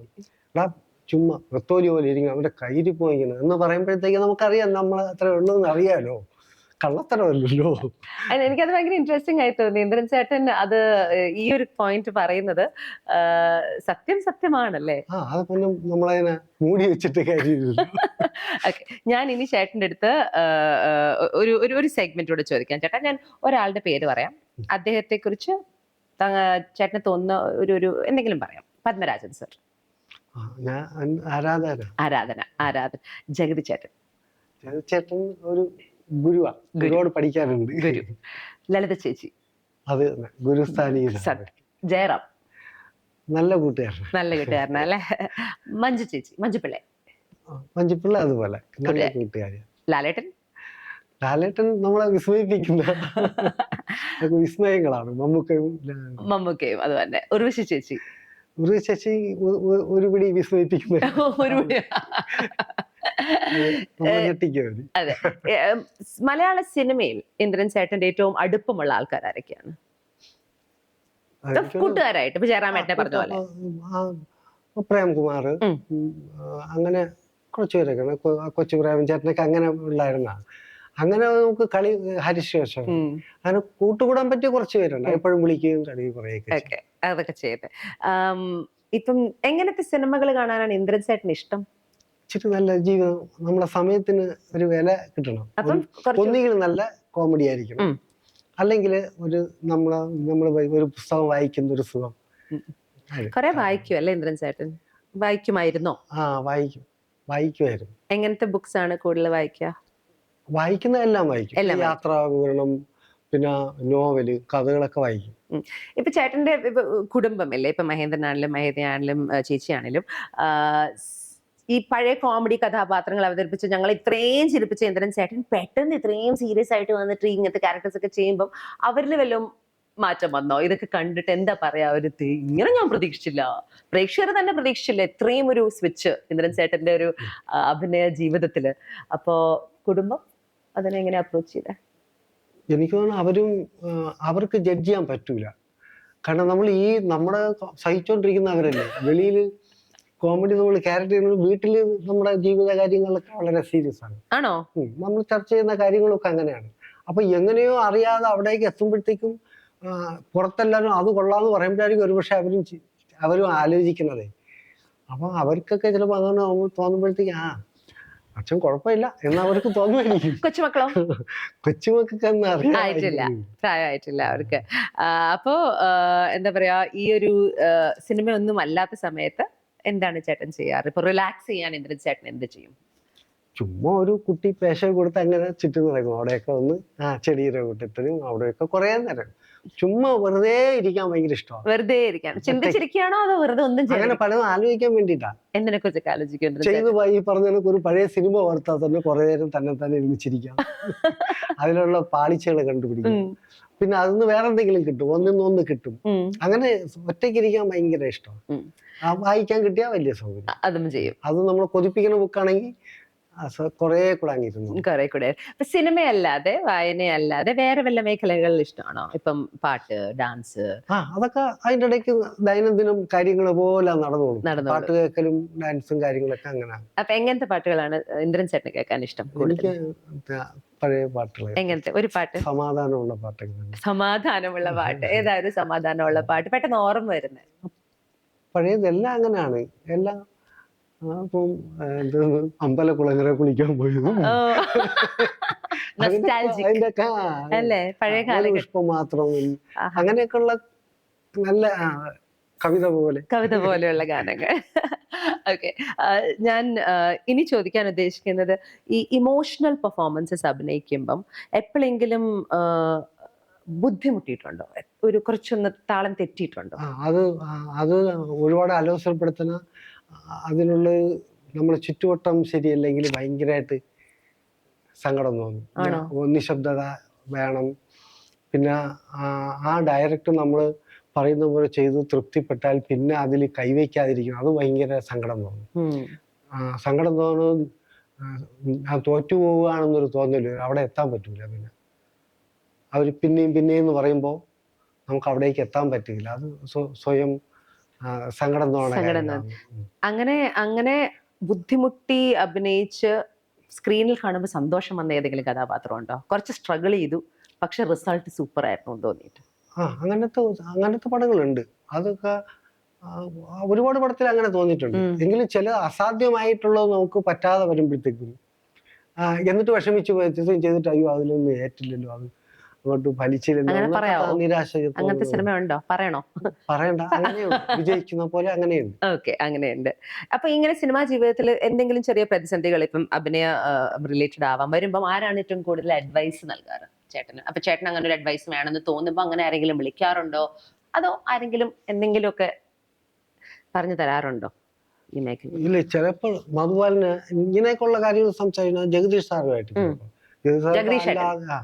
നമുക്ക് നമ്മളെ അടുത്തായതുകൊണ്ട് ഒരു അധ്യാപകനെ പോലെ ഞാൻ സാറിനെ വിളിച്ച് മറ്റു ജീവിത കാര്യങ്ങളൊക്കെ ഇടുന്നു. പിന്നെ വിജയരാമൻ സാറ്, ജനാർദ്ദനൻ ചേട്ടൻ, ഇങ്ങനെയൊക്കെ വിളിച്ചിട്ട് ഈ ഇങ്ങനെയുള്ള കാര്യങ്ങളെ കുറിച്ചൊക്കെ സംസാരിക്കാറുണ്ട് അല്ലേ? ഇവരൊക്കെ ഹെൽപ്പ് ചെയ്യാറുണ്ട്. ചേട്ടന്റെ ഏറ്റവും വലിയ ക്രിട്ടിക് ആയിട്ട് ആരെങ്കിലും ഉണ്ടോ ജീവിതത്തിൽ? ഇപ്പം ഫാൻ ആവാം, കുടുംബത്തിൽ ആരെങ്കിലും ആവാം, സിനിമ മേഖല? അത് മോളൊക്കെ തന്നെ, മോളൊക്കെ തന്നെ. ആണോ? മോൾ ഏറ്റവും കൂടുതൽ പറയുന്നത് എന്താ? അച്ഛാ ഇത് നന്നാക്കായിരുന്നു, ഇച്ചിരി കോമാളിത്തരം കൂടുതൽ. പക്ഷെ മുഖത്തൊക്കെ നമ്മൾ ഇച്ചിരി കൂടുതൽ ഓവർ റിയാക്ഷൻ എന്ന് പറയുമ്പോഴേ പക്ഷെ മുഖം അങ്ങനെ ഒന്നും കാണിക്കണ്ട. അതൊന്നും മൈദയാണപ്പോ. അത് കേൾക്കുമ്പോ എന്ത് തോന്നും? മോള് തന്നെ അഭിനയിച്ച് കാണിച്ചതാന്ന് ചോദിക്കാൻ തോന്നുന്നുണ്ടോ? ഇല്ല, നമ്മള് പോയി ചെയ്താൽ ഒന്നുകൂടെ കണ്ണാടിയിൽ ചെയ്ത് നോക്കും. അതൊക്കെ ചെയ്യാറുണ്ടോ? കണ്ണാടി നോക്കി അങ്ങനെ നമ്മള് പരുവപ്പെടുന്നത്. ഞാൻ കേട്ടിട്ടുണ്ട്, ഈ ആക്ടിങ് അഭിനയിക്കാൻ ആഗ്രഹമുള്ളവര്, ആങ്കറിങ് ചെയ്യാൻ ആഗ്രഹമുള്ളവര് കണ്ണാടി നോക്കി കൂടുതലാവണം, കുറയ്ക്കണം, കുറയണം. അതെ. ചേട്ടൻ അപ്പൊ സ്വന്തമായിട്ട് വിലയിരുത്തുമ്പോ ഒരു നടനായിട്ട് ഒരു ഏതൊരു ഇതിലാണ് ചേട്ടൻ? ഞാൻ ഡയലോഗ് പ്രധാനമായിട്ട് നമുക്ക് ഒരു വലിയ കഥാപാത്രം മാറി ചെയ്യാനുണ്ടെങ്കിൽ ഈ ഒറ്റയ്ക്കാവുക എന്നുള്ള ഒരു സംഭവം കിട്ടേണ്ടി വരും നമുക്ക്. അങ്ങനെ വരുമ്പോൾ നമ്മൾ ആ ഡയലോഗ് ഒന്ന് അവര് ചെല്ലുമ്പോൾ അവര് മാറ്റും, ഡയറക്ടർ ഇഷ്ടത്തിന് നമ്മൾ മാറിക്കൊടുക്കണം. എങ്കിലും അതല്ലെങ്കിൽ നമുക്ക് എങ്ങനെ പിടിക്കാം എന്നൊരു തോന്നലുണ്ട്. അത് ആ ഡയലോഗിന്റെ താളം അത് ഇങ്ങനെ ആയാലോ, അതങ്ങനെ ആയാലോ, നടക്കുമ്പോഴെങ്ങനെ ആയാലോ, പിന്നെ അങ്ങനെയൊക്കെ ഉള്ള നോട്ടത്തില് അതൊക്കെ കുറേ പാകപ്പെടുത്തി വെക്കും. ഓക്കെ, ഇനി ഒരു റാപ്പിഡ് ഫയർ ആണ്. അറിയാം, ഞാൻ ചോദ്യങ്ങൾ ചോദിക്കും, ഉത്തരം പറയാമെങ്കിൽ പറഞ്ഞു. ഏറ്റവും ഇഷ്ടപ്പെട്ട കോ സ്റ്റാർ, കൂടെ അഭിനയിക്കാൻ ഏറ്റവും ഇഷ്ടപ്പെട്ട ഏതെങ്കിലും ഒരാൾ? കുറെ പേരുണ്ടാവും, പെട്ടെന്ന് പറഞ്ഞു. ജഗതി ചേട്ടൻ. അഭിനയിക്കാൻ കുറച്ച് പേടി തോന്നിയ ഒരു കഥാപാത്രം ചേട്ടന്റെ? സീരിയസ് കഥാപാത്രമൊക്കെ ചെയ്യുമ്പോൾ തോന്നും പേടിയാ. ഏറ്റവും തമാശക്കാരനായ സംവിധായകൻ? രാജസേനൻ സാർ. സെറ്റിൽ പിന്നെ ഭക്ഷണം കുറെ ലഭിക്കുമല്ലോ. ഇന്ദ്രൻ ചേട്ടൻ ഏറ്റവും കഴിക്കാൻ ഇഷ്ടമുള്ള ഭക്ഷണം? ചോറ്, പുളിശ്ശേരി, അച്ചാറ്. അത് മതി. ഏറ്റവും ഇഷ്ടപ്പെട്ട നിറം? റെഡ് ആണ് ഏറ്റവും ഇഷ്ടപ്പെട്ട. ഏറ്റവും ഇഷ്ടപ്പെട്ട നടൻ? മധുസാറ്. നടി? ഉർവശി. ഈ അടുത്ത കാലത്ത് ചേട്ടൻ കണ്ട ഏറ്റവും ഇഷ്ടപ്പെട്ട സിനിമ ഈ കാലത്ത്? കിഷ്കിന്ധ കാന്തം. ചേട്ടനൊരു തുന്നിക്കൊണ്ടിരിക്കുമ്പോ ചേട്ടന് തുന്നാൻ ഏറ്റവും ഇഷ്ടമുള്ള ഉടുപ്പ്, ഔട്ട്ഫിറ്റ്? എല്ലാം ഇഷ്ടം. പക്ഷെ പെട്ടെന്ന് നടക്കുന്ന ഏതാണ്? ഈസി ആയിട്ട് ഒരു പ്രശ്നമില്ലാതെ ഒരിക്കലും മിസ്റ്റേക്സ് വരാത്ത ഔട്ട്ഫിറ്റ്? ബ്ലൗസ്. ഏറ്റവും ഇഷ്ടപ്പെട്ട കോസ്റ്റ്യൂം ഡിസൈനർ ഇപ്പൊ? അങ്ങനെ കുറെ പേരുണ്ട്, കിടിലൻ കക്ഷികളൊക്കെ ഉണ്ടല്ലേ ഇപ്പൊ? അപ്പൊ അവരിപ്പോ കോസ്റ്റ്യൂം ഡിസൈനറായി ചേട്ടൻ്റെ അടുത്ത് വന്ന് കോസ്റ്റ്യൂം പറയുമ്പോ അവർ ആലോചിക്കും രണ്ട് പ്രാവശ്യം ചേട്ടന്റെ വല്ല ഇൻപുട്ട്? അതിൽ പലർക്കും അങ്ങനെ അറിയൂല, ഈ അസിസ്റ്റന്റ് വരുന്നവർക്ക് വളരെ അറിയുള്ളൂ. ഏറ്റവും ഇഷ്ടപ്പെട്ട ഹോബി? സിനിമ ഹോബി അല്ല, ഏറ്റവും ഇഷ്ടപ്പെട്ട പാട്ട് കേൾക്കല്, വായിക്കല് തന്നെയാണ്. ഇപ്പൊ ഒരു ദിവസം എങ്ങനെയാണ്, ഇപ്പൊ അഭിനയം ഇല്ലാത്ത ദിവസം എങ്ങനെയാണ് ഇന്ദ്രൻ ചേട്ടൻ ചെലവഴിക്കുക? രാവിലെ എഴുന്നേറ്റാൽ അഭിനയം ഉണ്ടെങ്കിലും ഇല്ലെങ്കിലും ഇത്തിരി അത്യാവശ്യത്തിന് നടക്കലോ, ഒരു കുഞ്ഞ് യോഗയുടെ സ്ഥലപരിധി അനുസരിച്ച് ഹോട്ടൽ റൂമിൽ അങ്ങനെ അതൊക്കെ തന്നെയാണ് എല്ലാ ദിവസവും ചെയ്യും? അത് കൃത്യമായിട്ട്. അതിൽ ജീവിതത്തിൽ ഒരു മാറ്റം വന്നിട്ടുണ്ടോ? സമയം കിട്ടി പത്രം കിട്ടി ആ പത്രം വായിക്കും. പത്രവും വായിക്കും. TV ഒന്നും തുറക്കുകയില്ല. ഇപ്പൊ കുറെ നാളായോ TV കണ്ടിട്ട്? കാണും. വൈകുന്നേരം നേരത്തെ റൂമിലാണെങ്കിൽ വാർത്ത ഒന്ന് ഓടിച്ചു നോക്കും. ഓക്കെ. അല്ലെങ്കിൽ നമുക്ക് കാണണം, ആരെങ്കിലും എന്തെങ്കിലും പ്രത്യേകിച്ച് പറയുന്ന പരിപാടി ഉണ്ടെങ്കിൽ ഒന്ന് നോക്കി വെച്ചിട്ട് അത് കാണും. ചേട്ടനൊരു തിരുവനന്തപുരംകാരനാണല്ലോ. പക്ഷെ ചേട്ടൻ ഏറ്റവും കൂടുതൽ കേരളത്തിൽ ഇഷ്ടപ്പെട്ട സ്ഥലം തിരുവനന്തപുരം തന്നെയാണോ അതോ മറ്റേതെങ്കിലും ജില്ലയാണോ? എനിക്ക് കണ്ണൂര്, കോഴിക്കോട്, മലബാർ, പാലക്കാട് ഒക്കെ ഭയങ്കര ഇഷ്ടമാണ്. അത് അവിടുത്തെ ആൾക്കാർ കാരണമാണോ ഭക്ഷണം കാരണമാണോ? ആൾക്കാരുടെ സ്വഭാവത്തിലൊക്കെ ഉള്ളവരുണ്ട്. എന്ത് സ്വഭാവം? അങ്ങോട്ടൊക്കെ ഉള്ളവരൊക്കെ ഭയങ്കര സ്നേഹമാണ്. അങ്ങനെ ഭയങ്കര സംസാരത്തിലൊക്കെ ആ ഒരു ഇതുണ്ട്. അതുപോലെ തന്നെ കോഴിക്കോടും കണ്ണൂരും ഒക്കെ അങ്ങനെ ഭയങ്കര സ്നേഹവും സൽക്കാരവും. അവരുടെ നമ്മളങ്ങനെ ചുമ്മാ ഒഴിവാക്കൂല. എന്തെങ്കിലും ആവശ്യം പറഞ്ഞാലോ ഒരു വഴി ചോദിച്ചാൽ പോലും വളരെ വ്യക്തമായിട്ട് നിന്ന് കുറച്ചുകൂടെ ഒക്കെ പറഞ്ഞു, ഡീറ്റെയിൽഡ് ആയിട്ട് പറഞ്ഞു തരും. തിരുവനന്തപുരക്കാർക്ക് കുറച്ച് ധൃതിയാ. ധൃതി കൂടുതലോ എന്തോ വേണ്ടാത്ത കാര്യം ചോദിച്ച പോലെയൊക്കെ ചിലപ്പോൾ കയറി മുഖമൊക്കെ മാറും. ചേട്ടൻ നാഷണൽ അവാർഡ് കിട്ടിയപ്പോ ആരാദ്യം അറിയിച്ച? അത് മ്യൂസിക് കണ്ടതാണോ, ആരെങ്കിലും വിളിച്ചു പറഞ്ഞതാണോ? ഡാൻസ് മാസ്റ്റർ കല മേഡം വിളിച്ചിട്ട് ഇങ്ങനെ ചെറിയ ഒരനക്കമൊക്കെ ഉണ്ട്.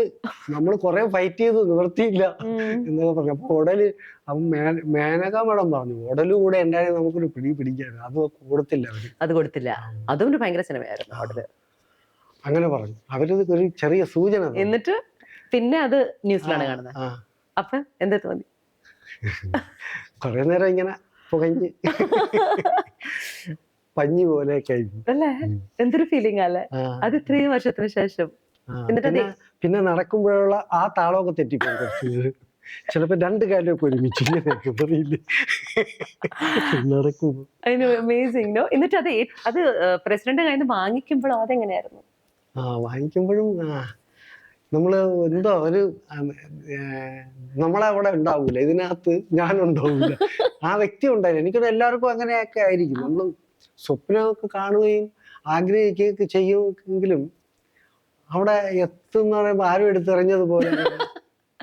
അപ്പൊ സ്വപ്നം കണ്ടിട്ടുണ്ട് അല്ലെ ചെറുപ്പത്തിൽ? പിന്നെ ഞാനിതെല്ലാം നേരത്തെ തീരുമാനിച്ചു വെച്ചിരിക്കും. നാഷണൽ അവാർഡ് മാത്രമല്ല, ഇപ്പൊ സ്റ്റേറ്റ് അവാർഡ് ആണെങ്കിലും വലിയ വലിയ അവാർഡ്സ് ആണ്. ഞാന് അല്ലെങ്കിൽ നേരത്തെ ചെയ്യുമ്പോഴത്തേക്കും കോസ്റ്റ്യൂം ചെയ്യുമ്പോഴത്തേക്കും എന്റെയൊക്കെ ഒരു സമയം കഴിയുമ്പോൾ സ്റ്റേറ്റ് അവാർഡ് കോസ്റ്റ്യൂമിന് വരുന്നത്. അപ്പോഴില്ലേ, ആദ്യം ഇല്ലായിരുന്നു, നാഷണൽ അവാർഡ് ഉണ്ടായിരുന്നു. അതിനുവേണ്ടി എങ്ങനെയെങ്കിലും അങ്ങനെ നല്ല പടങ്ങൾ ചെയ്യണമെന്നൊക്കെ മനസ്സിലാവും. അപ്പൊ അങ്ങനെയാണ്.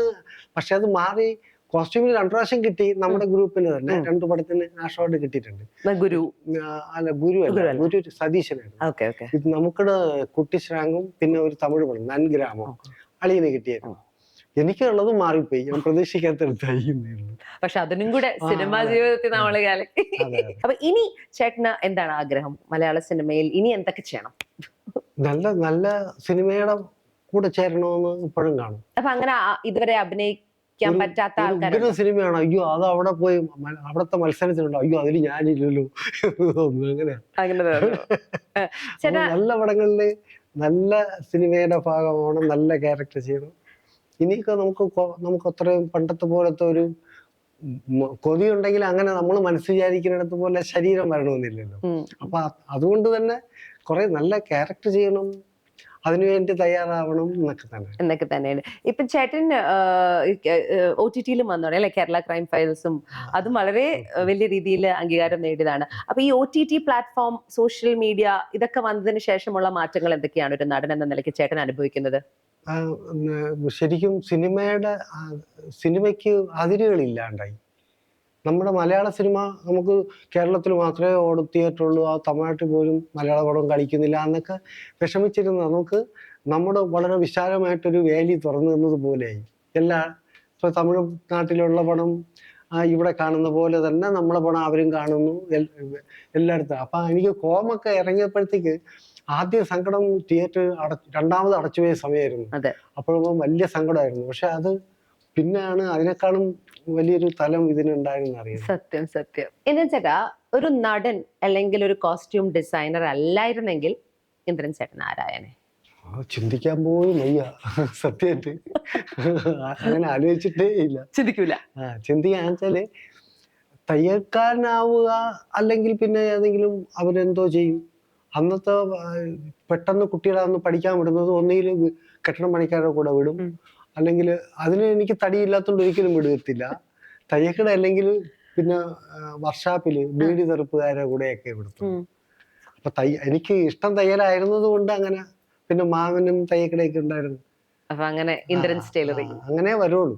പഠിത്തം അന്ന് പിന്നെ ഒരു ഫാഷനും അല്ലാത്ത പോലെയാണ്. അന്ന് അടുത്തുള്ളവരാരും ഒന്നുകിൽ കുടുംബത്തിലോ ആരെങ്കിലും ഉള്ള കുട്ടികൾ പഠിക്കട്ടെ എന്ന് പറയുന്നത് കേൾക്കുന്നൊരു കുറവാ. ഓരോ വീട്ടിലും 8-10 ഒക്കെ കാണുവേ. ഇതൊക്കെ ഇതുങ്ങൾ എന്തെങ്കിലും തൊഴിൽ പഠിപ്പിക്കാൻ നോക്കി ഇങ്ങനെ പറയും. അപ്പൊ അങ്ങനെ തൊഴിലിലേക്ക് കടക്കും. അപ്പൊ അതേ ഇന്ദ്രൻ ചേട്ടൻ 4ാം ക്ലാസ്സിലൊക്കെ തയ്യലിലേക്ക് കടന്നപ്പം പഠിത്തം നിർത്തി. പിന്നെ എന്താണ് വീണ്ടും പഠിക്കണം എന്നൊരു ആഗ്രഹം വന്നത് എപ്പോഴാണ്? സ്കൂൾ അടച്ച ഉടനെ തന്നെ പോയല്ലോ. സ്കൂള് തുറക്കാറായപ്പോ വെപ്രാളം തുടങ്ങി. പോയി എനിക്ക് വേണ്ട വലിയ സന്തോഷമൊക്കെ ആയി. തയ്യക്കടയിൽ പോയി തുടങ്ങി. പിന്നെ കൂടെ പഠിച്ചവരൊക്കെ ഡ്രസ്സ് തയ്ക്കാൻ അവിടെ തന്നെ കൊണ്ടുവരും. നിക്കറുടുപ്പും ഒക്കെ കൊണ്ടുവന്നപ്പോ മുതല് സ്കൂൾ തുറക്കുന്ന സമയമായപ്പോ ആദ്യം തുടങ്ങി. പിന്നെ ഇനി പോകാൻ പറ്റില്ല. പിന്നീട് ഞാൻ രഹസ്യമായിട്ട് ചേച്ചിയുടെ പറയുകയും ചെയ്തു, മതിക്കിട്ട് ഞാൻ പോട്ടാന്നൊക്കെ പറഞ്ഞു. പിന്നെ ഇപ്പോഴും പോയാലും യൂണിഫോം ഒക്കെ വേണമെന്നുള്ളതുകൊണ്ടാണ് നിർത്തിയത് തന്നെ. പൈസയുടെ ഒരു കുറവ് കാരണം. യൂണിഫോം ഒക്കെ കർശനമാക്കി ഗവൺമെന്റ് സ്കൂളിലും അപ്പോഴും മുതൽ. അപ്പോ പുസ്തകം തന്നെ ഏതെങ്കിലും ഒക്കെയാ കൊണ്ടുപോകണം. അങ്ങനെ പിന്നെ മുമ്പോട്ട് പോയില്ലെന്നേ ഉള്ളൂ. ഇത് ആദ്യമായിട്ട് ഇങ്ങനെ കിടക്കും. സിനിമയിലൊക്കെ വരുമ്പോഴത്തേക്ക് എല്ലാവരും ഇംഗ്ലീഷിലൊക്കെ സംസാരിക്കുമ്പോഴേ, അല്ലെങ്കിൽ ഒരു ഫാം എവിടെയെങ്കിലും യാത്രക്കിടയിൽ ഒരു ഫാം പൂരിപ്പിക്കുകയോ ബസ്സിനോ ട്രെയിനിനോ ടിക്കറ്റ് എടുക്കുകയോ ഭയങ്കര സങ്കടമാകും. ഒന്നും ചെയ്യാൻ പറ്റാതാവില്ലേ. അതിങ്ങനെ കിടക്കും. ഇപ്പോഴും അതുപോലെ തന്നെ. ആരെങ്കിലുമൊക്കെ എതിരെ ഇത്തിരി പഠിച്ചവരാണെന്നൊക്കെ അറിഞ്ഞാൽ ഞാൻ പതുക്കെ തിരിഞ്ഞ അപ്പുറത്തെ വഴിക്ക് പോകും. എന്തെങ്കിലും ചോദിച്ച മറുപടി പറയണ്ടേ. അത് ചേട്ടാ നാഷണൽ അവാർഡ് എടുത്തങ്ങ് വെക്കേട്ടാ. നമ്മുടെ സാധനങ്ങൾ നമ്മൾ യൂസ് ചെയ്യാൻ പോണേ. എന്നാലും ആ സമയത്ത് കിട്ടേണ്ട ചില കാര്യങ്ങൾ പോയി. ഒരു കോൺഫിഡൻസിന്റെ ഒരു ഇഷ്യൂ, ഒരു കുറ്റം അകത്ത് എല്ലാരും പറയില്ല, അവൻ ഈഗോ എന്ന് പറയില്ലേ. ശരിക്കും അതങ്ങനെ അത് തന്നെ ആയിരിക്കും. അങ്ങനെ കിടക്കും കുറ്റബോധം. ആ കുറ്റബോധം നികത്താൻ വേണ്ടിയാണോ വീണ്ടും പോയി 10ാം ക്ലാസ്? അപ്പോഴത്തേക്ക് ഇനി 7 ആയതല്ലേ ഉള്ളൂ. ഇപ്പൊ 7 അല്ലേ?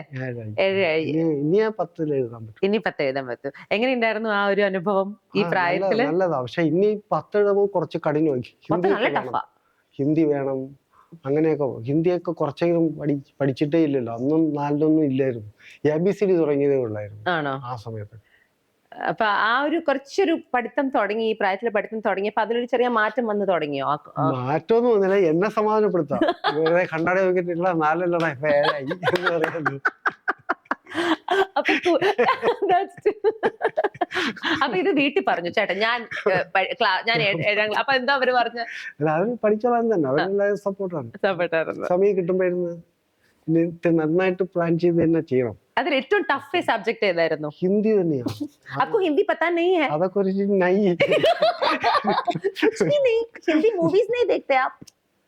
सिनेमा भी नहीं? Okay, problem. അയ്യോ. അപ്പൊ കൂടുതൽ മലയാള ഭാഷ അല്ലെങ്കിൽ വേറെ ഏത് ഭാഷ സിനിമ അപ്പൊ ഇന്ദ്രൻ ചേട്ടൻ കാണോ? തമിഴ് സിനിമ എല്ലാം കാണും. സിനിമ ഹിന്ദിയും ഇംഗ്ലീഷും ഒക്കെ കാണും. മനസ്സിലാവൂല. കൊറേ കഴിയുമ്പോ അതിലോട്ട് അങ്ങ് ആയിക്കോളും. അതെങ്ങനെയാന്നറിയില്ല. ചേട്ടൻ മലയാളം അല്ലാതെ വേറെ ഭാഷകളിൽ അഭിനയിച്ചിട്ടുണ്ടോ? തമിഴില ഇപ്പൊ നേരത്തെ നൻപൻ എന്ന് പറഞ്ഞിട്ട് ശങ്കർ സാറിന്റെ കുഞ്ഞു ക്യാരക്ടർ. ഇപ്പോഴും വേറെ ഉണ്ട്. ശ്രീ ചന്ദ്രൻ സാറിന് തന്നെ ആടും കൂത്തെന്ന് പറഞ്ഞു അതിൽ പോയി. പിന്നെ ഇപ്പൊ സൂര്യ സാറിന്റെ കൂടെ ആ പടത്തിലുണ്ട്. എങ്ങനെയുണ്ടായിരുന്നു അനുഭവം? ഇവിടെ നിന്ന് നോക്കുമ്പോ വ്യത്യസ്തമാണോ? അയ്യോ, നമ്മള് ഇച്ചിരിയൊക്കെ മടിയനായി പോകും. കാരണം കുറച്ച് അഭിനയിച്ചാൽ മതി. കുറച്ചുകൂടി വലിയ ഷെഡ്യൂളാ. സന്ധ്യക്ക് മുമ്പ് നമുക്ക് മര്യാദക്ക് എല്ലാരെയും പോലെ റൂമിൽ പോവാം, റെസ്റ്റ് എടുക്കാം. പാതിരാത്രി നിൽക്കണ്ട, രാവിലെ സമാധാനമായിട്ടൊക്കെ.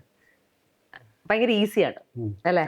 ഇത്തിരി കൂടെ നമുക്ക് ഒരു സമാധാനം എല്ലാം കിട്ടും ആലോചിക്കാൻ. ഇന്ദ്രൻ ചേട്ടന് ഒരു നടൻ എന്ന നിലയ്ക്ക് ആൾക്കാർ ആലോചിക്കുമ്പോ, ഇന്ദ്രൻ ചേട്ടനെ ആലോചിക്കുമ്പോ എങ്ങനെ ഓർമ്മ പെടണം എന്നാണ് ആഗ്രഹം?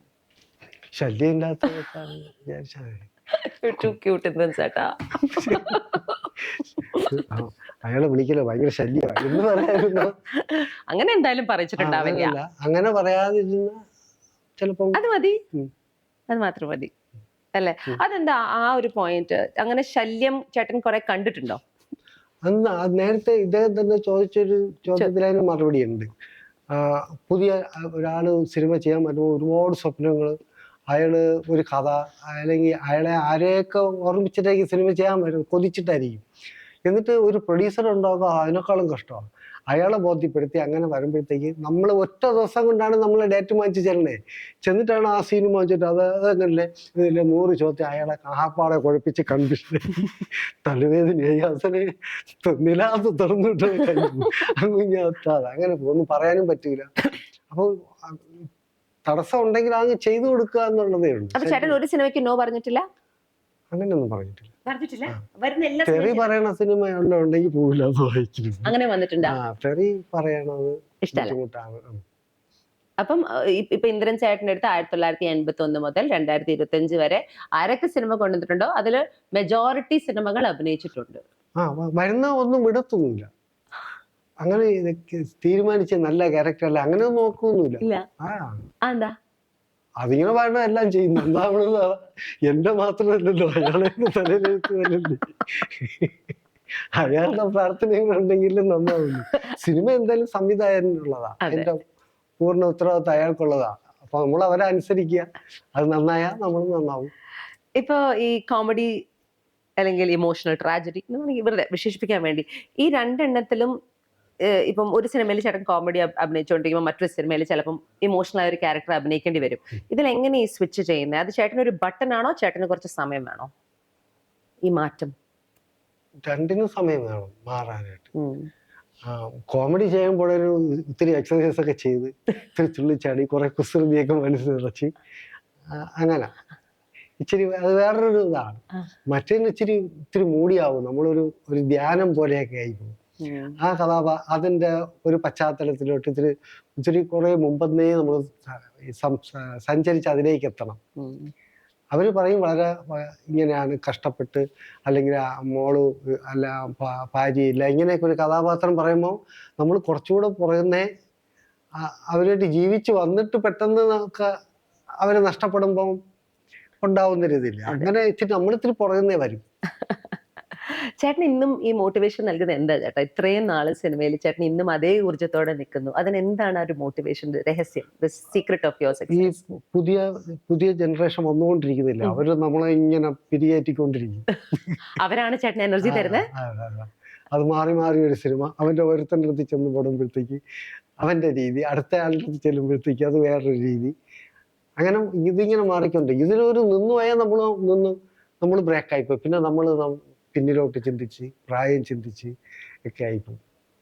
ഇപ്പൊ ചേട്ടന് ചെയ്തിരിക്കുന്ന സിനിമകൾ തിരിഞ്ഞ് ആലോചിക്കുമ്പോൾ ഏറ്റവും കൂടുതൽ ആലോചിക്കുന്ന ഏത് സിനിമയെ കുറിച്ച്?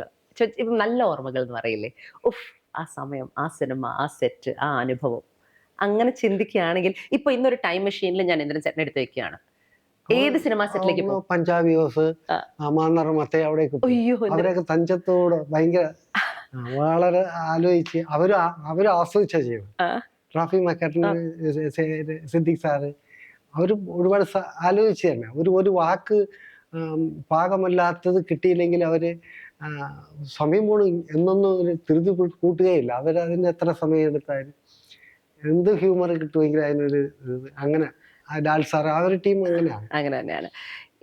ഇനി ഞാൻ ചേട്ടൻ്റെ അടുത്ത് ദിസ് ഓർ ദാറ്റ്, ഞാൻ 2 കാര്യങ്ങൾ പറയും. ചേട്ടന് കൂടുതൽ ഇഷ്ടം അല്ലെങ്കിൽ കംഫർട്ടബിൾ ആയത് രാവിലെ അതോ രാത്രി? മനുഷ്യനാ? എന്താ രാത്രിയല്ലേ കുറെ നമ്മളിലേക്ക് ഒതുങ്ങാൻ പറ്റുന്നത്. അപ്പൊ എപ്പോ എണീക്കുന്നതോ എത്ര മണിക്ക്? എണീക്കുന്നത് ഉറങ്ങുന്നതും അങ്ങനെയല്ല, ആ ഉറക്കത്തിന്റെ സുഖം ഉറങ്ങാൻ വേണ്ടിട്ടാ. സ്വസ്ഥമായിട്ട് ഒരു കെട്ടുപാടുകളൊന്നുമില്ല. രാത്രിയാണ് ഇഷ്ടം. അധികം ഭക്ഷണം കഴിക്കുന്നതും രാത്രിയാണ്. എല്ലാം ഇഷ്ടം. സമാധാനമായിട്ട് ഭക്ഷണം കഴിച്ച് കിടന്നു. എഴുത്ത്, വായന എഴുത്താണ് ഇഷ്ടം, പക്ഷെ പറ്റണില്ല. സമയം കിട്ടാത്തതുകൊണ്ടാണോ? സമയം കിട്ടണില്ല, അതിലോട്ട് എത്താൻ ഭയങ്കര പരിപാടിയില്ലേ. ഇപ്പൊ ചേട്ടന്റെ ഓട്ടോബയോഗ്രഫി ചേട്ടൻ ചെയ്തില്ലേ, ഇന്ദ്രധനുഷ, അതിന് അവാർഡൊക്കെ കിട്ടിയില്ലേ? അപ്പൊ ഇനിയും അങ്ങനെ എഴുതാൻ കൊതിയുണ്ട്. കൊതിയുണ്ട്. എന്തെഴുതും? ആത്മകഥ എഴുതി? കഥകൾ തന്നെ. കഥകൾ എഴുതും. ഓക്കെ, എഴുത്താണ് ഇഷ്ടം. അഭിനയം അതിനേക്കാൾ ഇഷ്ടം. അതോ കോസ്റ്റ്യൂം ഡിസൈനിങ്? അല്ല, പറയാ വേണ്ട. ഈ ജീവിതത്തിൽ ഏറ്റവും ഇഷ്ടം അഭിനയമാണോ? അതെ. പൈസ, ഫെയിം, കാശാണോ? ഫെയിമിന് മലയാളം പോപ്പുലാരിറ്റി, പ്രശസ്തി. അത് കാശ്, പ്രശസ്തി കൂടുതൽ. അല്ല, കാശധികം വേണ്ട, പക്ഷെ അത് നല്ല ക്യാരക്ടർ ആണെങ്കിൽ ചിലപ്പോ നമ്മള് പ്രതിഫലം നോക്കൂല. അങ്ങനെ തന്നെയായിരുന്നു. പിന്നെ കാശ് വേണം എന്തായാലും. ഇതിൽ കൂടുതൽ ഏതാ? പണം, പ്രശസ്തി? അത് പ്രശസ്തി എടുക്കും, അത് മതി. ഓക്കെ. Comedy, tragedy? രണ്ടും ഈക്വൽ ആയിട്ട് ഇഷ്ടപ്പെടാം. സംഗീതം, നൃത്തം? സംഗീതം. ഇനി ഞാൻ ചോദിക്കുന്ന ചോദ്യം അധികം ആരും ഉത്തരം പറയാത്തൊരു ചോദ്യമാണ്. മമ്മൂട്ടി ഓർ മോഹൻലാൽ? രണ്ടുപേരെ ആരും പറയാത്ത കോമഡി സീരീസ് പറയാത്ത രണ്ട് ധ്രുവങ്ങളിലാ. ഇപ്പം ലാൽ സാർ ചെയ്യുന്ന ഒരു ക്യാരക്ടർ എടുത്ത് നമുക്ക് കൊടുത്ത അത് പരസ്പരം അറിയാതെ ചെയ്തു നോക്കിയിട്ട് നമ്മൾ താരതമ്യം പഠനം നടത്തിയാൽ രണ്ടും ദിശയിൽ നിൽക്കും, രണ്ട് രീതിയിൽ. അങ്ങനെ. അതുകൊണ്ട് ഒരിക്കലും അവരെ നമ്മൾ ചെയ്യുന്ന നമ്മുടെ തന്നെ. പക്ഷെ നമുക്കൊരു പേഴ്സണൽ ചോയ്സ് ഉണ്ടായിക്കൂടെ? അച്ഛനാണ് അമ്മേനെ ഇഷ്ടം ചോദിക്കുന്നത്, നമ്മള് എന്തോ പറയും? അമ്മ. അല്ല, അത് എന്റെ അച്ഛൻ ചെറുപ്പത്തിലെ മരിച്ചോണ്ടാ. അല്ലെങ്കിൽ നമുക്ക് പെട്ടെന്ന് അയ്യോ അപ്പ അച്ഛനാ, ഞാനത് ചുമ്മാ പറഞ്ഞത് എന്ന് പറയുന്ന പോലെ ചില കാര്യങ്ങളിൽ അങ്ങനെയുണ്ട്. മമ്മൂട്ടി മോഹൻലാലും അങ്ങനെ നിൽക്കുന്ന രണ്ടുപേരാണ് മലയാള സിനിമയ്ക്ക്. നമുക്ക് പറയാൻ പറ്റുന്നത് എന്തെന്നറിയാം, ഇവരുടെ രണ്ടുപേരുടെ സ്വഭാവത്തിന് വലിയ വിശേഷങ്ങളുണ്ട്. നമ്മൾ അങ്ങനെ അടുക്കുന്നില്ലല്ലോ. നമുക്ക് കണ്ടാ മതി, നമ്മൾ കാഴ്ചക്കാരല്ലേ.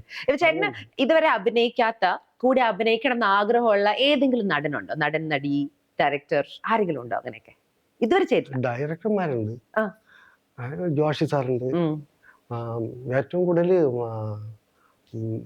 ഫാസിൽ സാറൊക്കെയാ. പക്ഷെ ഇനി അവര് പടം ചെയ്യണ്ടേ, അതല്ലേ. ഏതെങ്കിലും നടന്റെ കൂടെ അങ്ങനെ ഇല്ല അല്ലേ? അങ്ങനെയൊന്നുമില്ല. ഇനി ഞാൻ കുറച്ച് നിറങ്ങളുടെ പേര് പറയാം. ആ ചേട്ടന് നിറത്തിനോട് തോന്നുന്ന ഒരു വികാരം, അതിനോട് തോന്നുന്ന ഏതെങ്കിലും ഒരു നടിയോ നടനോ. നീല, ബ്ലൂ. ആദ്യം തന്നെ കുഴപ്പിച്ചു. ബ്ലൂ എന്ന് പറയുമ്പോ എന്ത് വികാരമായിരിക്കും വരിക? ബ്ലൂ നമുക്ക് ആകാശം നിൽക്കുന്ന പോലെ കുഴഞ്ഞു മറിഞ്ഞു കിടക്കുന്ന സമയത്ത് കുറെ നേരം കൈയും കെട്ടി ആകാശത്ത് നോക്കി നിൽക്കുമ്പോൾ, അല്ലെങ്കിൽ കടലിൽ നോക്കി നിൽക്കുമ്പോൾ ശാന്തമാവാൻ പറ്റും. അപ്പൊ അങ്ങനെ ആരാ തോന്നിപ്പിക്കുന്നത് ഇന്ദ്രൻ ചേട്ടനെ മലയാള സിനിമയില്? അങ്ങനെ തോന്നിപ്പിക്കുന്നത് ശാന്തമായ ഒരു വ്യക്തി, ഒരു നടൻ, ഒരു നടി. പൊന്നമ്മ ചേച്ചിയൊക്കെ എപ്പോഴും നമുക്ക് സമാധാനം. അതെ, ശരിയാണ്. രാഘവൻ സാറ്. പച്ച, ഗ്രീൻ, വികാരം, വീട്ടിലും ചുറ്റുവട്ടത്തൊക്കെ നല്ല ഗ്രീനിഷ്. അപ്പൊ ഒരു പ്രോസ്പെരിറ്റി അല്ലെ? നന്നായി എപ്പോഴും പൂത്ത് അല്ലെ? അങ്ങനെ എപ്പോഴും പൂത്ത് ഹാപ്പി ആയി നിൽക്കുന്ന. അങ്ങനെ നമ്മൾ കാണുമ്പോ കൊള്ളാലോ, ഫുൾ ടൈം ഒരേ രീതിയില ആരായിരിക്കും? മോഹൻലാൽ ഒരു സമൃദ്ധനാണ് അല്ലെ, ഒരു സംശയമില്ല. പിങ്ക്, പിങ്കിന് മലയാളം റോസ്. റോസ് എന്ന് പറയുമ്പോ എന്ത് വികാരം വരുന്നത്? റോസ് എന്ന് പറയുമ്പോൾ എന്ത് വേറൊരു ഒരു പ്രത്യേക ഒരു ഉന്മേഷം തോന്നും. അങ്ങനെ ചേട്ടൻ കണ്ടിട്ടുള്ള ഉന്മേഷം നൽകുന്ന ഏതെങ്കിലും ആക്ടേഴ്സ്? കുറെ നാൾ എനിക്ക് അങ്ങനത്തെ നടിമാര് ഒരു സമയത്തൊക്കെ അവര് ഈ കൊച്ചുണ്ടായിരുന്നല്ലോ, അവളുടെ പേരെന്താ പറയും, ഈ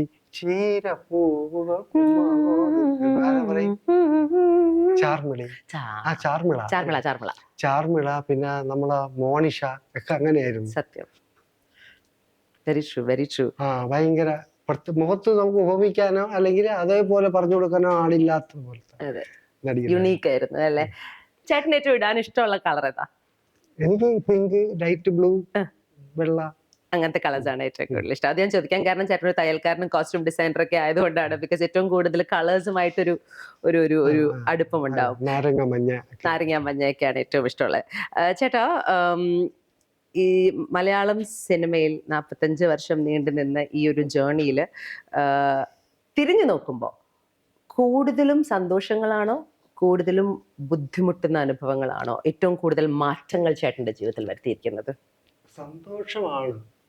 ബുദ്ധിമുട്ടെന്ന് പറയുന്ന ബുദ്ധിമുട്ടിയാണ് നമ്മൾ ഓരോന്ന് ചെയ്യുന്നത്. അങ്ങനെ അത് തരുന്ന സന്തോഷം ഭയങ്കര വലുതാ. അപ്പൊ ഈ ബുദ്ധിമുട്ടി എന്ന് പറയാൻ നമുക്ക് അറിഞ്ഞും കൂടാ, ബുദ്ധിമുട്ടായിട്ട് തോന്നിയിട്ടില്ല പലരും. അപ്പൊ സന്തോഷം തന്നെയാ. തിരിഞ്ഞു നോക്കുമ്പോൾ നമ്മൾ ഇതുവരെ അങ്ങനെ സ്വപ്നങ്ങൾ കണ്ടിട്ടുണ്ട്.